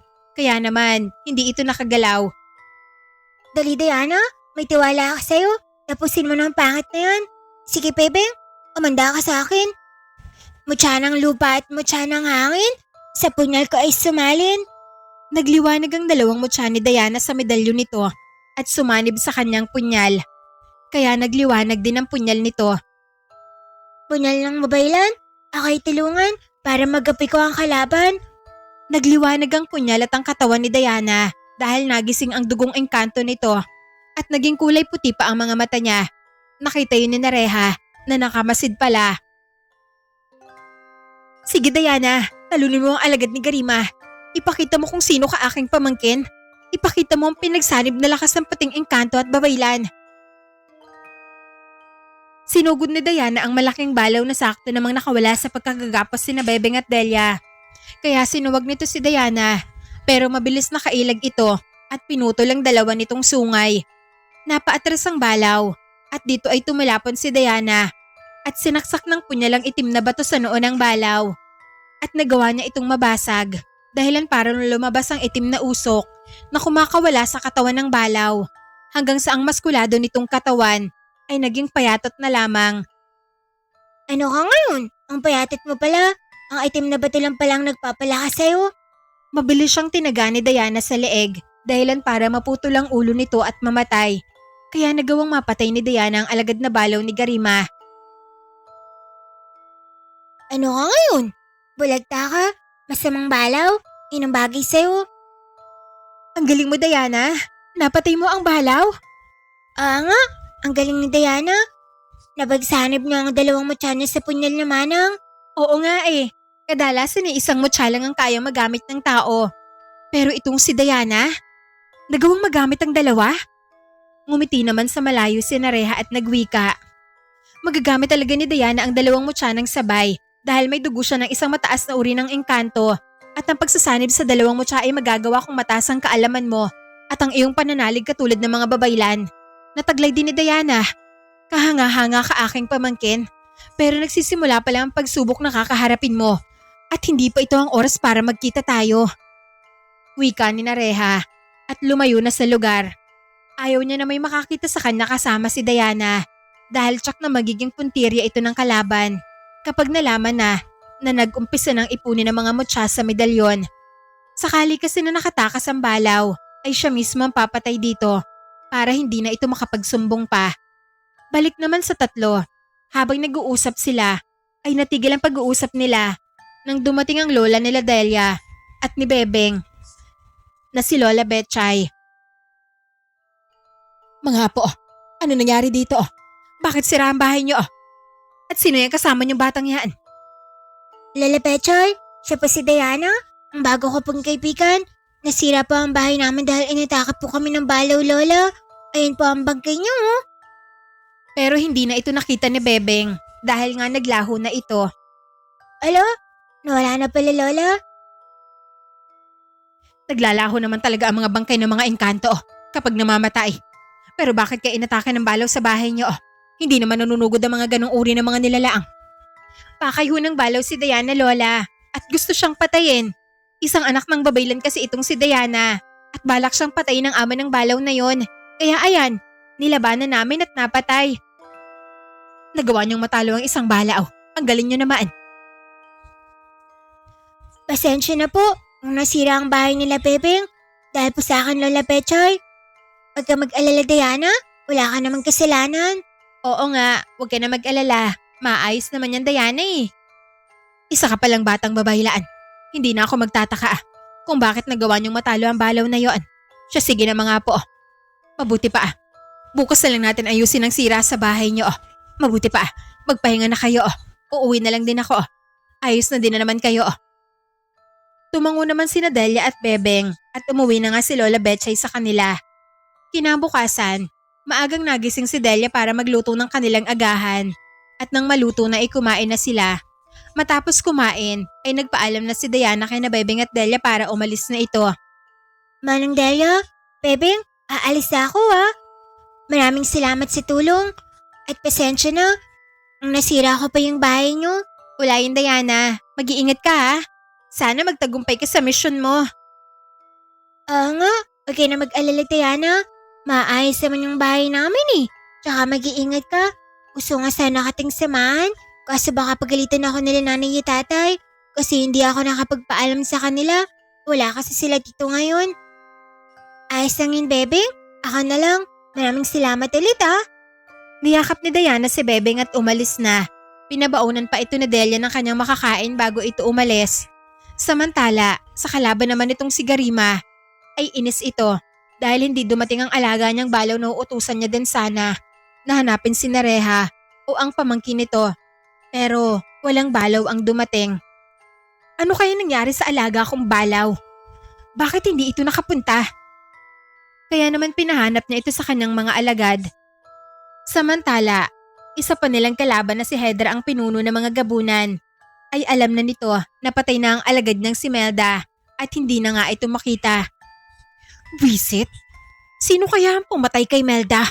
O paanong napatay yun? At hindi nagawang matagpo ng bangkay niya. Maging mga alagad kong ibang mga aswang hirap na tukuyin kung sino ang pumatay. Pero gayon pa man, nalaman niya na may pinuntahan itong isang baryo bago ito nawala. Kaya pinamanmanan ito sa mga alagad niya. At dito ay nalaman nga ito ni Laika. Isang aswang? Ibig sabihin na may nagmamanman sa baryo namin? Mabuti naman at nakakubli ang pagkatao namin nila nanay at tatay. Kaya hindi nila kami malalaman kaagad na mga aswang kami. Kaya kailangan kong balaan si nanay at tatay ngayon din. Umuwi nga ito sa kanila at sinabi sa kanyang nanay at tatay ang nakitang aswang. Nay, Tay, may nakita akong aswang kanina na umaaligid sa lugar natin.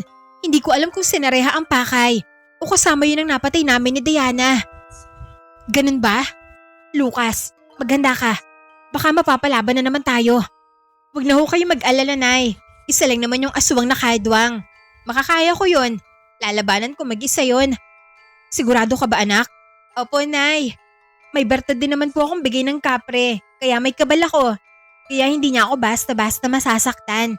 Kung tutuusin, kaya ko nang tapatan ng isang gabunan.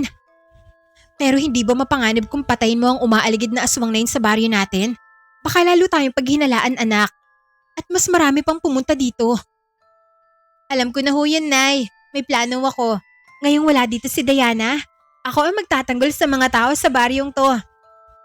Kaya naman matapos ipaalam sa kanyang nanay at tatay ang balak, ay kumilos na si Laika. Dahil aswang naman ito at kahit papaano ay may alam sa bulag at sinundan niya ng palihimang umaaligid na aswang sa kanilang lugar. Hinayaan lamang niya ito at minamatyagan lamang niya ang kilos. Alam niya kasi na kapag kukumprontahin ng kalabang aswang sa kanilang baryo ay malalaman niya ng mga kasama niya at magpapadala na naman ng panibago. At nang wala naman itong ginawa sa lugar nila ay hinayaan na lamang ito ni Laika. Sige, magsumbong ka muna sa amo mo kung sino man yon. Sa susunod na bari na lang kita aabangan at papatayin. Wika nito na bumalik na sa lugar nila nang malamang lumayo na ang sinusundang aswang. At dito ay nagsumbong nga ito kay Hedra na wala naman umanong kakaiba sa baryo kung saan huling pinuntahan ni Melda at tahimik at mga pangkaraniwang tao lamang umano ang mga nandoon. Huwag kang titigil hanggat hindi mo nalalaman kung sino ang pumatay kay Melda. May kutob ako na baka may kinalaman ng batang anak na Regina at Nandeng. Kailangan na makita natin ang batang yun at mapatay. Samantala, balik nga kay Diana, ay patuloy na nga ito sa kanyang paglalakad para hanapin ang pangatlo niyang mutya. Saan naman kaya ako pupunta nito?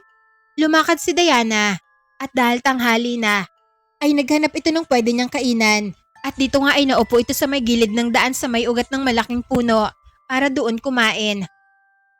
Ayos na. Malamig at mahangin.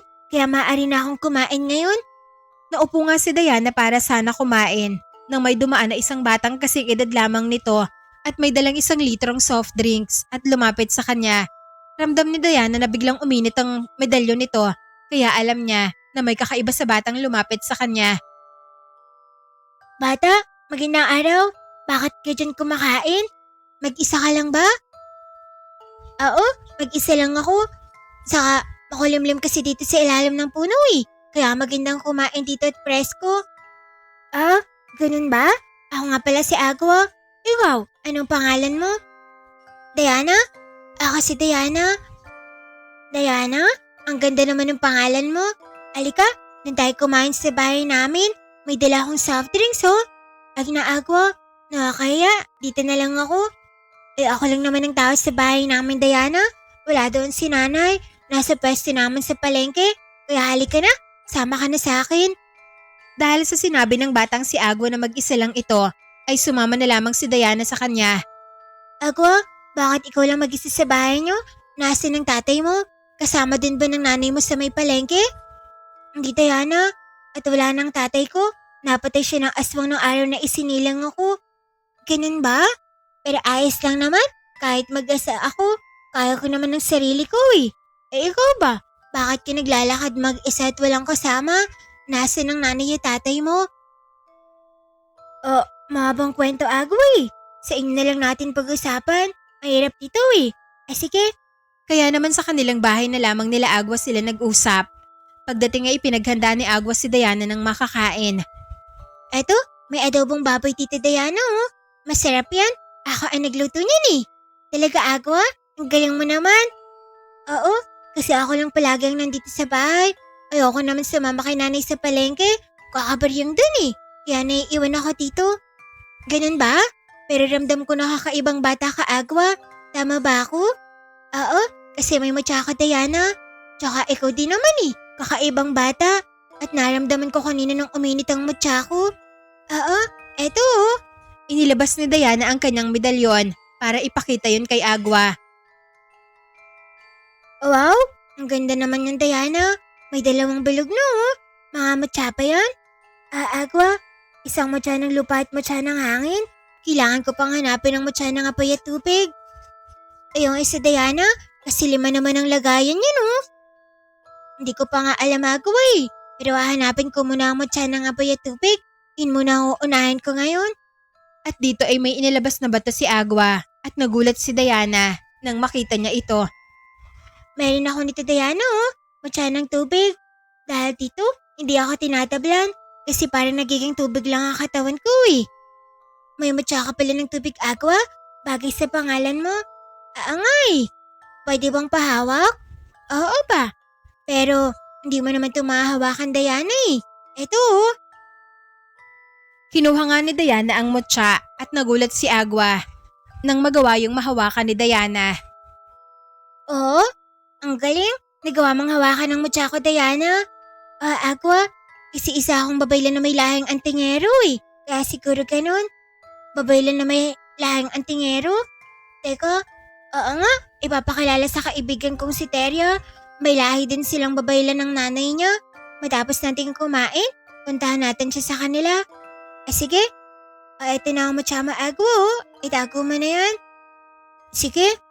Gusto ko sanang ibigay sa'yo to. Ang kaso kailangan ko din to Diana eh. At may mga aswang kasi minsan sa amin. At kami ni Teria mga lumalaban sa kanila. Ayos lang Agwa. Maghahanap na lang ako. At sa'yo yung mutya. Hindi ko pwedeng kunin at ikaw ang pinili niyan. Maghahanap na lang tayo ng para sa'yo Diana. Sasabihan ko si Teria. Kaya sige na. Kain na muna tayo. Kumain nga ang dalawa at pagkatapos ay nagpunta sila sa isang tindahan. Daan muna tayo dito Diana ah. Ilibre kita ng panghimagas. Aling Diday, pautang po ako ng panghimagas. Ililibre ko kasi yung bago kong kaibigan. Ang lakas naman ng loob mong manglibre eh. Uutang ka lang naman. Ang galing mo din talagang bata ka ah. Nagbabayad naman po ako Aling Diday ah. Nagbabayad nga ay kulang-kulang naman. Ay nako, siya sige na ah. Sisingilin ko na lang nanay mo mamaya. Kaya ako kumuha ka na lang dyan. Kumuha nga ng minutamis si Agwa at binigay niya yun kay Diana. Ate Diana oh. Maraming salamat Agwa. Sino ba yung bago mong kaibigan Agwa ah? Siya po si Diana Aling Diday. Diana, si Aling Diday, ang mabait. Pero pangit na tendera sa baryo namin. Siya nga ay nagpanak sa nanay ko nun eh. Mabuti na lang at mabait ako at lumabas ako agad. Hindi na nahirapan ng nanay ko. Anong hindi nahirapan? Ay nawalan nga ng malay ang nanay mo nung ipinanganak ka at ayaw mo pang lumabas. Paltera pala itong si Aling Diday Agwa? Oo, pero hindi yan magaling Diana. Kaya nagtayo na nga lang siya ng tindahan. Pero wala namang bumibili. Kaya palugin na din to. Anong hindi magaling ka dyan? At anong palugi na ah? Paanong hindi malulugi eh? Araw-araw andito ka ah. Minsan, kasama mo pa si Teria ah. Oo nga pala, pupunta nga pala kami kay Teria. Sige Aling Diday ah, mamaya na lang ulit. Tara na Diana. Lumakad na nga ang dalawa, dala-dala ang kinuwang panghimaga sa tindahan ni Aling Diday. Ano naman kaya ang balak ng Agwa na yon? At may bagong kaibigan na naman kasama ah. Napapailing na lamang si Aling Diday habang nakatingin sa dalawa, napapalayo na sa kanyang tindahan. Tinungo nga nila Agwa at Diana ang ano naman kaya ang balak ng Agwa na yon? May bagong kaibigan na naman kasama ah. Napapailing na lamang si Aling Diday habang nakatingin sa dalawa na papalayo sa kanyang tindahan. Tinungo nga nila Agwa at Diana ang bahay nila Teria at nakita nila doon si Teria na naglalaba. Magandang tanghali Teria. Ang init-init. Naglalaba ka dyan. Ikaw pala Agwa. Ikaw nga. Ang init-init. Nagagagala ka na naman eh. Sino ba yung kasama mo? Bago nating kaibigan Teria, siya si Diana. Diana, si Teria, ang kaibigan kong pasaway. Anong pasaway? Ikaw ang pasaway sa ating dalawa Agwa eh. Hello Teria, magandang araw sa'yo. Magandang araw din Diana. Pasensya na ah, naglalaba ako eh. Wala dito ang nanay ko't nagtatrabaho, kaya ako na lang ang naglalaba din ng mga damit namin. Ang sipag mo naman Teria. Oo, masipag yung si Teria. Kagaya ko rin ng Diana. Ano ka Agwa? Panay nga lang ang gala mo eh. Tapos hindi ka din doon tumutulong sa pwesto nyo? Nakakaboring doon eh. Pero Terya, di ba may lahi kayong babaylan? Ito kasing si Diana, may lahing babaylan eh. Oo, ang nanay ko, pero mamaya pa inuuwi. Pero bakit ka narito pala Diana? Naghahanap ako ng mutya Terya. Eto para mabuo ko ang medalyon ko. Ang ganda naman ng medalyon mo. Tsaka may dalawang mutya pa Oo, pero kulang pa ng 3 eh. Tubig apoy at may isa pa. Meron ka bang alam pa na pagkukuhanan ng mutya ng apoy at tubig, Terya? May alam ako, Agwa. Sa may pusid ng gubat, meron daw mutya ng kabalyerong tubig. Ano? Mutya ng kabalyerong tubig? Oo, mutya din yun ng tubig eh. Ang kaso, nasa talon, binabantay ng barbaruka. Hindi lang yun, may mga lok din na aswang naninirahan sa gubat. Kaya mapanganib ron. Ayos lang, pupuntahan ko yung Terya. Maraming salamat Sasama ako sa'yo Diana. Tutulungan kitang makuha ang mutya ng kabalyerong tubig. Talaga? Maraming salamat Agwa Tara na, habang maaga pa Diana. Sige, tara Agwa. Sandali, mamaya na tayo lalakad. Hindi naman magpapakita ang mutya sa inyo ngayon eh. Oo? Bakit hindi? Tsaka, tayo? Ibig sabihin, sasama ka sa amin Terya? Syempre, pasaway ka Agwa eh. Kaya kailangan kasama ako. Ako ang may alam kung paano makukuha ang mutya. Anong pasaway? Hindi ako pasaway Ikaw talaga Terya. Pero, Terya, paano ba makukuha ang mutya ng kabalyerong tubig? Lumilitaw lang ang kabalyerong tubig kapag bukang liwayway Diana. Kaya mamayang gabi tayo aalis. Kasi pag umaga, hindi tayo aabot eh. Kaya dapat gabi pa lang nasa talo na tayo sa pusit ng kupat. Kaya mamaya tayo aalis. Kailangan din magpaalam tayo si nanay ko. Pati na din ikaw Agwa Aalis ka, hindi ka man lang magpapaalam sa nanay mo. Akala ko, makakabalik agad kami ni Diana Terry. Pero hindi pala. Kaya sige, magpapaalam na muna pala ako. Mamayang gabi pa naman pala tayo aalis eh. Oo, para makausap mo din ang nanay ko Diana. Sige Terya, maraming salamat. Tutulungan na lang kita sa paglalaba mo Terya. Ako na lang ang magsasampay ng natapos mo. Ang dali-dali lang naman ang sampay Agwa eh. Dapat tulungan mo ako magpusot. O kaya ikaw ang magpose sa akin dito para mabilis matapos. Ano ka Terya? Damit niyo naman yan At saka hindi kaya ako marunong maglaba. Magkakape pa kami ni Diana eh. Naku, sige na nga. Magkakape na nga lang din ako para magpahinga muna saglit. Nagtimpla nga muna ng kape si Terya at nagkape muna ang 3 at nagkwentuhan na rin. Lumipas sa mga oras at nagantay nga sila na gumabi hanggang sa dumating ang nanay ni Terya na si Teresa kasama ang nanay ni Agwa na si Agnes. Andito na kami. Agnes, tama ka nga. Andito nga talaga si Agwa. Sabi sa'yo, di ba? Kilala ko talaga ang anak kong yan. Hindi yan pumipermi sa bahay. Mano po nanay? Tia Agnes, mabuti naman po't andito na kayo. Mano po nanay? Tia Teresa?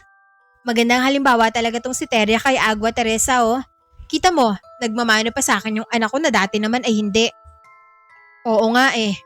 Teka, sino naman yung kasama nyo? Si Diana po nay, bago namin kaibigan ni Agwa. Iniintay nga po namin kayo eh. Alam niyo po ba na may lahi pong babaylan si Diana? Ano? May lahing babaylan ng batang yan? Kaya pala kakaiba ang nararamdaman ko eh. Paano anak? Uwi na tayo. Mag-uusap pa ata ang kaibigan mo at ang Tia Teresa mo. Opo nay, isama po ako dito. Tutulungan pa kasi namin ni Terya si Diana. Ano? Tutulungan niyo pa ang bago niyong kaibigan? Dito na lang kayo maghapunan ni Agwa Agnes. Anak, magsaing ka nga. Tapos na po nay, kasi alam ko na po na marami tayong kakain ngayon eh. Kaya sinobrahan ko po ang sinaing ko. Apo Tia Teresa, agluto na din po kami ni Terya ng ulam natin. Kaya kakain na lang po tayo. Nagkatingin na naman ang dalawa dahil nakapaghanda na ang mga ito ng hapunan. Kaya naman umupo na lamang sila sa mesa para alamin ang plano ng kanilang mga anak at makilala din ang bago nilang kaibigan. Nang makaupo na ang lahat, sinabi na nila sa mga nanay nila ang plano nilang gawin Nanay, aalis po kami mamaya ha. Sasamahan lang po namin si Diana na makuha ang isang mutya niya para sa kanang medalyon. Ano? Ano sasamahan? Gabi na. San ba kayo pupunta? Sa pusit po ng gubat, Tia Agnes, sa may talon kung saan lumilitaw ang isang klase ng mutya ng tubig. Talon sa pusod ng gubat? Di ba sabi ko na sa'yo anak? Na huwag mong balakin na pumunta doon at mapanganib? Pero Nay, kailangan ko pong tulungan si Agua at Diana. Ayos lang, Teria. Kahit ako na lang mag-isa, kaya ko naman yun eh. Hindi, Diana. Sasama ako sa'yo kasi magkaibigan tayo. Anong sasama? Hindi pa kita pinapayagan, Agwa, ha? Wag na, Agua. Isama ko na naman ang alaga kong sigbin na si Ponchi. Teka sandali, Diana. Maaari bang sabihin mo sa amin? Bakit mo gusto makakuha ng mutya? Inilabas ni Diana ang kanyang kwintas at ipinakita kina Teresa at Agnes ang kanyang medalyon na ikinalaki naman ng mga mata ni Teresa at maging ang punyal ni Diana ay nakita at nakilala niya din ito. Eto po, para makompleto ko po itong Aling Teresa. Gusto ko po kasing maging malakas para maprotektahan ko ang mga mahal ko sa buhay, lalo na ang nanay at tatay ko at ang ate ko po. Ang medalyon ng 5 elemento? Ang punyal na Rehina? Ibig sabihin, ikaw ang anak ni Rehina at Nandeng? Buhay ka? Kilala niyo po ang nanay at tatay ko? Oo, kaibigan ko ang nanay Rehina mo. Isa siyang malakas at magaling na babaylan. At ang tatay Nanding mo ay isang magaling din na antingero na may dugo ng mataas na uri ng engkanto. Kaibigan din ito ng ama ni Teria. May alam po ba kayo sa totoong nanay at tatay ko, Aling Teresa? Kung paano sila namatay sa kamay ng mga kalaban? Ang nanay Rehina mo ay magaling na babaylan. Pero sa oras kasi na manganganak ang isang babaylan ay kailangan niyang tanggalin na lahat ng orasyon at proteksyon niya sa katawan para maisilang ng maayos ang bata. At yun nga ang sinasamantala ng mga kalaban namin. Kagaya nga nung ipinanganak ko si Teria. Ang nanay Rehina mo at tatay Nanding mo ang nagbantay sa akin. Sayang nga lang, hindi ko nagawa ang pabor na yon nung ikaw naman ang naisilang. Nanay? Yun pala yung nanay ni Diana at tatay. Yung palang nagbantay sa'yo nung isilang mo ako, Nay. Oo anak, dahil sa oras kasi na nagsisilang ng sanggulang isang babaylan, inaatake sila ng kalaban. Dahil maaaring maging banta sa mga kalaban natin. Kayo mga bagong panganak nakakalaban sa kanila sa hinaharap. Tapos, ano po nangyari, Aling Teresa? Pasensya na Diana pero wala akong gaanong alam. Ang tiya Auring ko ang nakatokang bantayan kayo noon kasama ng iba. At ayaw kong pasamahin ng tiya Auring dahil nga nag-aalala ako kay Teria. Kaya yung asawa ko na lang ang nagbantay. At sa kasamaang palad nga, ay inatake nga sila ng supremo ng mga gabunan na si Hedra at ang alagad nitong si Melda. Nabalitaan ko na lang na napatay ang nanay at tatay mo, pati na ang tatay ni Teria sa laban na yon. Sinabi sa akin ni Tia Auring na lumayo ako dahil may traidor sa mga kasamahan ng mga albularya. Kaya inilayo ko si Teria at dito na nga kami namuhay ng payapa. Hindi ko akalain na darating ang araw na ito na makikilala kita, ang anak ni Nanding at ni Rehina. Sabay yakap nito kay Diana na umiiyak pa at humihingi ng tawad. Opo kayong umiyak, Aling Teresa. Wala naman po kayong kasalanan. Ang mga kampo ng dilim po may kasalanan. Kaya sa oras na lumakas ako, babalikan ko ang pumatay si nanay at tatay ko. Lalabanan ko sila. Dudulungan ka ni Agwang maganda, Diana. Anong tutulungan ka dyan? Nanay Teresa, ngayong alam niyo na anak pala si Diana na kaibigan niyo na siyang tumulong sa inyo nang pinanganak niyo po ako. Ngayon po, hayaan niyo po akong tulungan si Diana, Nay. Sige anak, ngayon tayo babawi. Hindi ko man natulungan ng kaibigan ko noon. Hindi na ako papayag na hindi tulungan ng anak nila. Babawi tayo kay Diana anak. Ayan, Diana, pumapayag na ang nanay ko. Kaya may kasama ka na. Ako din, Teria, sasama sa inyo. Nanay, pumapayag na po kayo na samahan ko sila ha. Kung hindi, tatakas ako. Ay nako, alam ko namang yun talagang gagawin mo eh. Kahit hindi kita payagan, tatakas ka din naman. Kaya sige na, samahan mo ng mga kaibigan mo. Mag-iingat kayo ha. Apo, Nay, ayan, Teria, Diana, payag na ang nanay ko, kaya ayos na. Nag-apira naman ang tatlo dahil payag na ang mga magulang nila. Samantala, balik naman kay Laika, tama nga ito ng hinala dahil sa ibang baryo naman nagmanman ang aswang na kanya ring minamanmanan. Tama nga ako, may hinahanap ang aswang na to pero humanda ka sa akin. Sinundan niya ito hanggang sa patungo ito sa liblib at walang katao-tao na lugar. Kaya naman agad niya itong sinundan para doon ito paslangin. Pero nagulat ito nang tumigil ang babaeng kadwang at lumingon kung saan ito nakatago. Hindi, isang patibong? Alam niya na sinusundan ko siya? May biglang sumunggab kay Laika na isang malaking aso pero nagawa nitong makailag at mapaatras. At dito na din nagpakita ang babaeng kanyang sinusundan kasama ng isa pa at lumapit ang malaking aso rito. Hindi, tatlo pala kayo? Ang lakas naman ng loob mong sundan ako. Kahit na mag-isa ka lang, aswang na lakad. At alam mong mas malakas ang uri namin sa'yo. Teritoryo mo bang lugar na to, babae? Oo, teritoryo kong lugar na to, kaya hindi kayo pwedeng mambiktima rito. Ang lakas ng loob mong pagsabihan kami, gayong mag-isa ka lang, hindi kami narito para makipag-agawan sa'yo ng teritoryo. Sabihin mo, may nakita ka bang gabunan nung nakaraan na gumala dito? Gabunan? Ano naman ang gagawin ng gabunan na aswang sa lugar na to? Alam ko na alam mong may dumayong gabunan dito dahil nagawa mo nga kaming maramdaman. Kaya magsabi ka na ng totoo kung ayaw mong patayin kita. Eh di gawin mo. Hindi ako natatakot sa inyo. Ang tapang mo, pero sige, pagbibigyan kita. Walang makikaalam sa inyo. Wika ng babaeng kadwang sa mga kasama niya. Dahil gusto niyang labanan si Laika ng mag-isa, kaya naman sinugod niya ito. Nagbago ito ng anyo sa pagiging malaking aso at dinambahan si Laika. Hindi naman nagpatinag si Laika at nagbago ito ng anyo. Pinahaba ang kanyang mga kuko at sinalubong ang babaeng kadwang. Nagawang makagat ng kadwang sa balikat si Laika pero nagawa ding matusok ni Laika ng mga kuko nito sa tagiliran ng kadwang. Kaya naman napaatras ito. O ano ka ngayon? Akala ko balak mo akong patayin. Bakit napaatras ka? Paanong hindi ka tinatabla ng kagat ko, babae? Eh bakit ko naman sasabihin sa'yo? Eh mamamatay ka na din naman, hindi ba? Susugurin sana ni Laika ang babaeng kadwang nang utusan nito ang mga alagad niya na sugurin si Laika. Kaya naman pinagtulungan ng mga ito ang dalaga.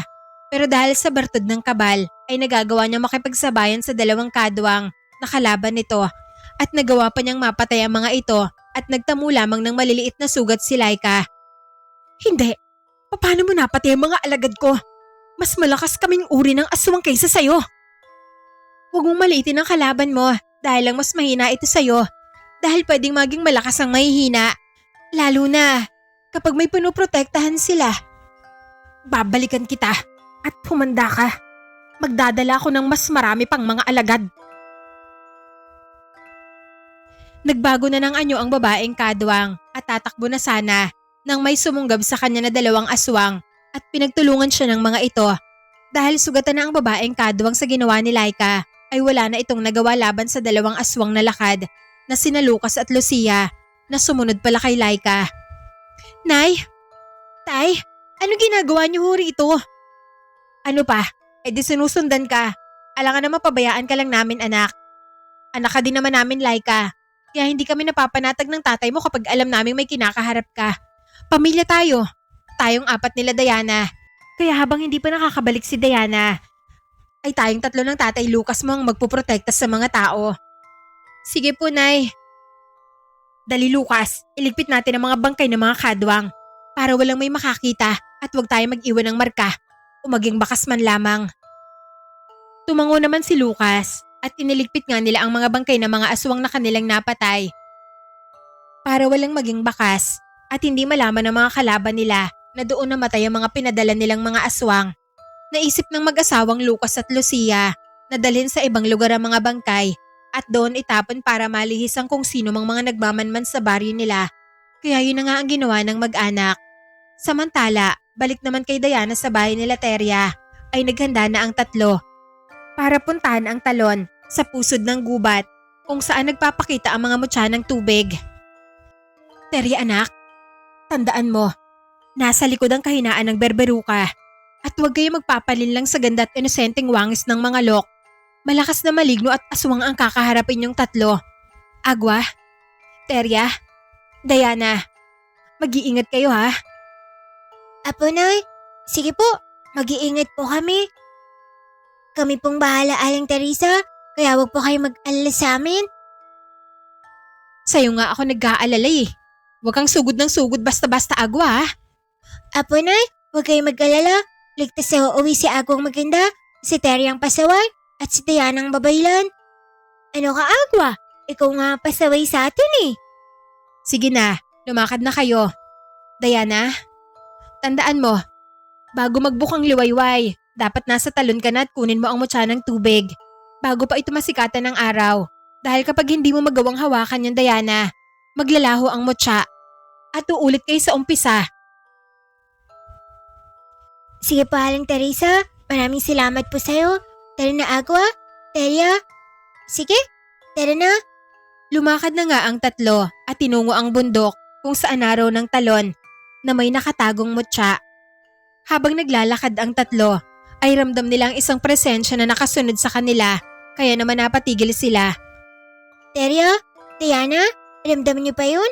Agwa, may nakasunod sa atin. Baka ang sigbin ko yun. Sandali. Ponchi, labas ka na. Alika rito. Lumabas ka ang sigbin pero sa kabilang direksyon yon kung saan nila naramdaman ang presensya na bigla ding naglaho. Naku, sino kaya yung Terya? Ewan, biglang naglaho eh. Baka kalaban. Hindi naman siguro, kasi kung kalaban yun, dapat uminit na ang mutya natin. Ang sabagay, tama ka nga Diana, pero hayaan natin, wala na din na naman eh. Nagpatuloy na sila sa paglalakad. At ang naramdaman pa nila ay si Nareha na biglang lumayo sa tatlo dahil hindi pa oras para magpakita ito sa kanyang pamangkin. Muntik na ako dun na. Ang tatalas ng pakiramdam ng mga batang to. Mabuti siguro wag na akong sumunod sa kanila sa bundok. Makakaagaw atensyon lang ako sa mga elementong nakatira sa loob. Alam ko naman kaya nilang makuha ang mutya at matalo ang bantay nito. Lalo na ngayon, hindi lang nag-iisa ang pamangkin ko. Wika ni Nareha na nakangiti pa habang tanaw sina Diana kasama ang mga bago nito mga kaibigan na sina Agwa at Terya at papasok na ng kakahuyan at balik nga sa tatlo sa loob ng kakahuyan. Ang dilim pala tito, hindi tayo nakapagdala ng ilaw. Oo nga, nakalimutan ko din. Paano kaya to? Wala tayong masyadong makita. Bigla namang nagliwanag ang mga mutya sa medalyon ni Diana. Kaya nagliwanag ang mutya ng lupa at hangin kasama ng medalyon. At ilang sandali lang ay nagsilabasa ng mga alitap-tap ng kakahuyan. Kaya naman namangha silang tatlo. Wow, ang ganda. Ang daming alitap-tap. Manguli tayo, Terya. Tapos isilid natin sa garapon para may pang-ilaw tayo. Wala naman tayong garapon eh. Ay, nga pala. Nakita ng dalawa na pumikit si Diana at lumapit ang mga alitap-tap dito at nagwika. Mga alitap-tap ng kakahuyan, kamay ka ba yan? Magsilbi kayong liwanag sa madilim naming daan. Nagulat sina Agwa at Terya nang lumipad ang mga alitap-tap at dumadapo sa mga puno na siyang nagbibigay liwanag sa kanilang daraanan. Terya oh, ang mga alitap-tap na nagbibigay ng daan. Nga, ang ganda, ang galing ni Diana. Paano Agwa? Terya, tayo na? Sige, pero paano mo nagawa yung Diana? Paano mo napasunod ang mga alitap-tap? May boses lang na nagsasabi sa akin na humingi ako ng tulong sa mga alitap-tap. Kaya yun ang sinabi ko at kumana naman. Siguro, isa din yun sa kakayahan ko bilang babaylan na may tugong engkanto. Ang galing naman ng kakayahan mo na yung Diana. Kapag brown out, pwede mong gamitin ang mga alitap-tap na may ilaw ka na. Ngayon ko nga lang din nalaman ta Agwa eh. Mamaya na kayo mag-usap Agwa. Diana, tara na. Lamakad na tayo. Mamaya na kayo mag-usap Agwa. Diana, tara na. Lakad na tayo para makarating ka tayo agad sa lugar. Lumakad na nga ang tatlo at sinundan lamang nila ang liwanag ng alitap-tap hanggang sa dalhin sila sa gitna ng gubat at doon ay narinig na nila ang tunog ng talon. Ayan, malapit na tayo sa talon. Oo nga, narinig ko na nga Terya. Pero biglang napaalerto ang tatlo na magsili para ng mga alitap-tap at umangil ang sigbin. Kaya naman agad na naghanda ang mga ito. May kilaban? Dali, maganda kayo. Wika ni Terya na walang ano-ano ay biglang lumakas ang hangin mula sa itaas ng malaking puno. Nakita nila doon ang dalawang nilalang na nakadapo sa mga sanga. Mahaba ang mga buhok ng mga ito at may mga pakpak ng sa paniki. Diana? Teryo? Sa taas? Ayun sila oh. Mga aswang ba yan? Kaya nga sigurong sinasabi ni Nanay Teresa na bantay ng kabundukan. Mga mangalok. Ano? Mga mangalok yung Teryo? Anak ng diwata at aswang agwa. Malalakas sila at may sabulag. Kukunti lang ang lahi ng mga yan. Pinapatay sila ng mga mangkukulam. O kaya ay binibihag ng mga aswang para maging asawa. Magaganda kasi ang mga yan. Ibig sabihin, hindi sila masama, Teryo. Hindi ko masabi, Diana, pero mag-iingat pa rin tayo. Nasa teritoryo nila tayo. Dali, tumakbo na tayo. Malapit na sa talon at may malawak na patag doon, banda. Wala tayong laban pag dito sa may kakahuyan. Tumakbo na nga ang tatlo patungo sa talon dahil malapit na ang mga ito roon. Pero biglang lumipad ang mga mangalok patungo sa kanila at hinaharangan sila sa kanilang daraanan. Kaya naman napaalerto ang tatlo at itinutok ang mga punyal nila. Huwag kayong lalapit mga pangit. Lalabanan namin kayo. Pero humangin at humawi sa bundok. Pero humangin ng malakas na humawi sa buhok na nakatakip sa mga mukha ng dalawang mangalok. Nakita nila ang mga magagandang wangis ng mga ito. Agwa, hindi sila pangit. Ang gaganda nila oh. Ang Teryo, ang gaganda nila. Pero maskit pa rin tayo kasi ang pangat ng ngipin nila oh. Ang lilit at ang tatulis. Nga, ayan na sila. Maganda ka na, Agwa. Sandali, Agwa. Teryo, ibaba niyo ang mga sandata niyo. Wika ni Diana na lumapit sa dalawang mangalok at nakasukbit pa ang punyal nito. Pasensya na mga kaibigan kung naistorbo namin kayo. Wala kaming intensyon na manggulo sa inyo. Pupunta lang kami sa talon para kunin ang mutya ng tubig. Akala nila Terya at Agwa na lumapit ang mga mangalok kay Diana at hinawakan pa ito sa pisngi at ngumiti ang mga ito. Teryo, Agwa, hindi sila mga kalaban. Bantay lang sila ng bundok laban sa mga masasamang mga tao. Ganyan ba? Sige Teryo, lumapit na rin tayo. Lumapit nga ang dalawa at nakipag-usap din sa dalawang mangalok. Bagamat hindi nagsasalita ang mga ito, ay sumesenyas naman. Hindi naman yun maintindihan ng tatlo.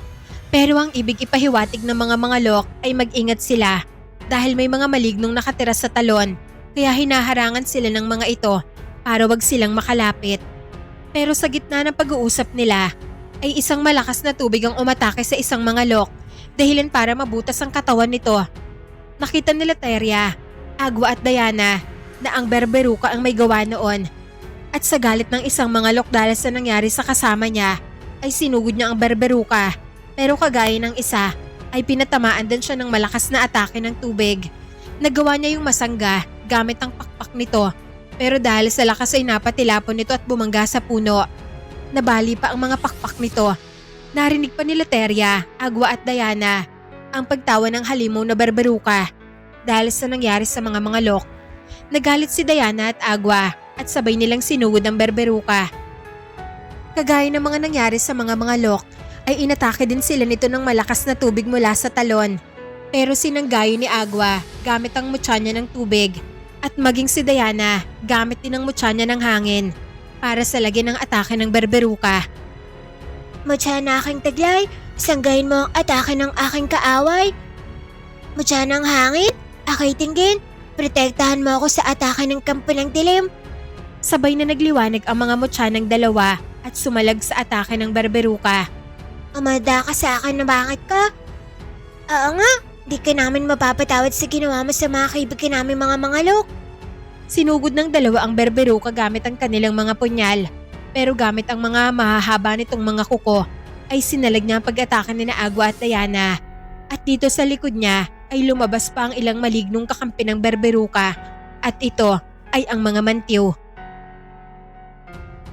Agwa, Diana, mag-iingat kayo. May mga mantiw siyang alagad. Napaatras ang dalawa Pero sinugod sila ng mga mantiw na kasama ng berberuka. Dito na tumulong si Terry gamit ang kanyang nalalamang orasyon mula sa kanyang ina. Orasyon ng kabutihan? Pigilan ng paggalaw ng mga kalaban?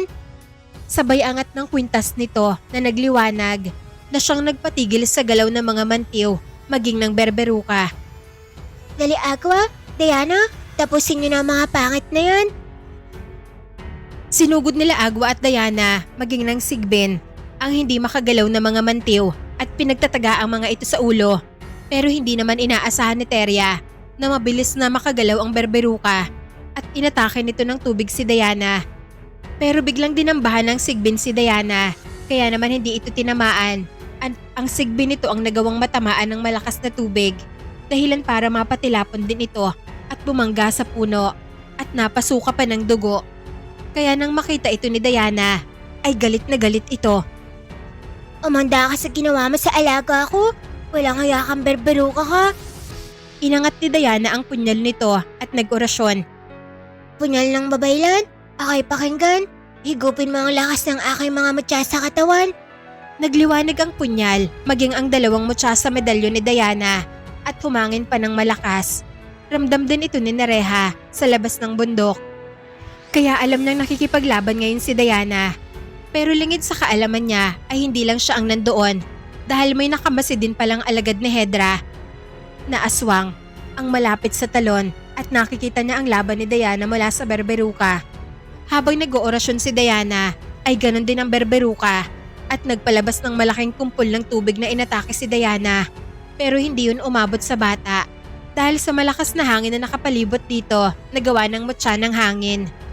At nagulat ang berberuka nang nakalubog na ang mga paa nito sa batuhan kaya naman hindi na ito makagalaw. At gawain ng mutya ng lupa ni Diana.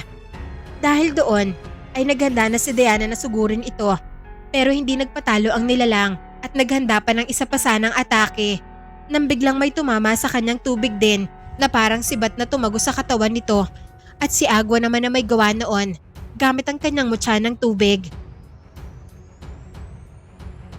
Hindi lang ikaw may kakayahan na gumamit ng tubig dito, bakit? Galit naman ang nilalang, nagaganti pa sana kay Agwa nang nasilaw ito sa ginawa ni Teria. Nainangat ang kanyang kwintas at nag-orasyon ng panghina sa mga kampo ng dilim. Orasyon ng kabutihan? Pahinain mga kalaban? Dali Diana, tapusin naman na siya. Sige Teria, Agwa, maraming salamat. Punyal ng babaylan, ako'y nananawagan. Bigyan mo ako ng lakas para magapi ang kalaban. Nagliwanag ang punyal ni Diana, maging ang katawan nito. At dito na niya sinugod ang kalabang berberuka na nasisilaw pa. Kaya hindi ito nakapagdepensa at nagawa niya itong matamaan at mataga sa katawan gamit ang nagliliwanag nitong punyal. At kahit makunat ang balat ng berberuka ay nagawa pa rin itong matabla ni Diana. Kaya naman nagawa nila itong mapatay. Ayun, patay ang pangit. Ang galing mo Diana. Oo nga, nagawa mong mapatay ang bantay ng mutya Diana. Ang galing mo talaga. Hindi ko magagawa yun kung hindi dahil sa tulong niyo Teria. Agwa, wala yun. May kaibigan tayo eh. Oh, teka, ang mga lokat ang sigbin ko. Agad nilang tinulungan ang mga mangalok at ang sigbin ni Diana na kapwa mga sugatan. May mga sugat sila at malubhang ang isang mangalok. Anong gagawin natin Teria? Hindi ko alam Diana eh. Agwa, kaya mo ba silang gamitin? Hindi ko alam, pero susubukan ko. Dali, tulungan niyo ako na ilublob natin sila sa tubig. Binuhat nga ng tatlo ang dalawang mangalok at ang sugatang sigbin at inilagay sa tubig. Mag-oorasyon pa sana si Agwa para gamitin ang mutya nito para mapagaling ang mga mangalok at ang sigbin nang umilaw ng asul ang tubig sa talon. Agwa, ikaw ba ang may gawa niyan? Hindi Teria, di pa nga ako nag-uumpisa eh. Nakita nila na nagliwanag ang medalyon ni Diana maging ang mutya ni Agwa. At mula sa talon ay lumabas ang isang lalaking nakasakay sa kabayo na gawa sa tubig na nagliliwanag ng kulay asul. Ang kabalyerong tubig, ang mutya Diana, Agwa, pero dapat sa pagbukang liwayway pa ito magpapakita. Oo Teria, pero nakita niya si Diana at tumanga ang kabalyerong tubig kay Diana. Kaya kanilala siya kaagad nito. Kaya eto, Nagpakita? Ibig sabihin, kusa siyang pinipili ng mutya. Lumapit ang kabalyerong nakasakay sa kabayo na gawa sa tubig. At dito ay nagbago ito ng hugis, naging isang maliit na bato na kulay asul na agad namang binuka ni Diana ang mga palad nito at pumatong ang mutya sa mga kamay niya. Tanda na gusto siya nitong maging tagapangalaga. Agad na inilagay ni Diana sa medalyon nito ang pangatlo niyang mutya, ang mutya ng tubig. At kasabay noon ay nagliwanag ng kulay asul ang buong tubig sa talon, maging ang mutya ni Agua. At sabay na nag-orasyon ang dalawa. Inihilong ko sa mutya kong teglay, pagalingin mo ang mga sugit na gawa ng kaaway. Nakita ni Teria ang sabay na pagliwanag ng nakakasilaw na asul, ang mutya ni Agua at Diana. At nagpagaling sa mga sugat ng mga mangalok, pati na rin sa sigbin. Nakita yun ang alagad ni Hedra na isang mandurugo. Kaya agad itong lumipad, papalayo, para sabihin sa amo nito ang kanyang nasaksihan. Samantala, balik naman sa tatlo. Masaya ang mga ito dahil gumaling ang mga mangalok na ngayon ay kaibigan na nila at nagawa na nilang makuha ang mutya ng tubig ni Diana. Kaya naman nag-apiran pa ang mga ito at dito ay agad na silang dinagit ng dalawang mangalok para ihatid sa kanilang baryo. Hawak ng isa sina Agua at Teria, habang ang isa naman ay hawak si Diana at ang sigbin at inilipad sila pabalik sa bahay nila Teria. Nakita naman yun ni Nereha, kaya naman napangiti ito. Magaling Diana, hindi mo lang nagagawang makuha ang mga mutya, nagagawa mo din makipagkaibigan sa mga ibang nilalang. Tunay nga na anak ka ni Nandeng. Wika nito, habang tanaw si Diana at ang mga kaibigan nito na si Agua at Teria na inihatid ng mga kaibigan nilang mga mangalok. Dito ko na muna po tatapusin ang kwento ni Diana, ang batang babaylan na inampo ng pamilyang aswang. Sana po ay nagustuhan ninyo. Maraming salamat at magandang araw pong muli sa lahat.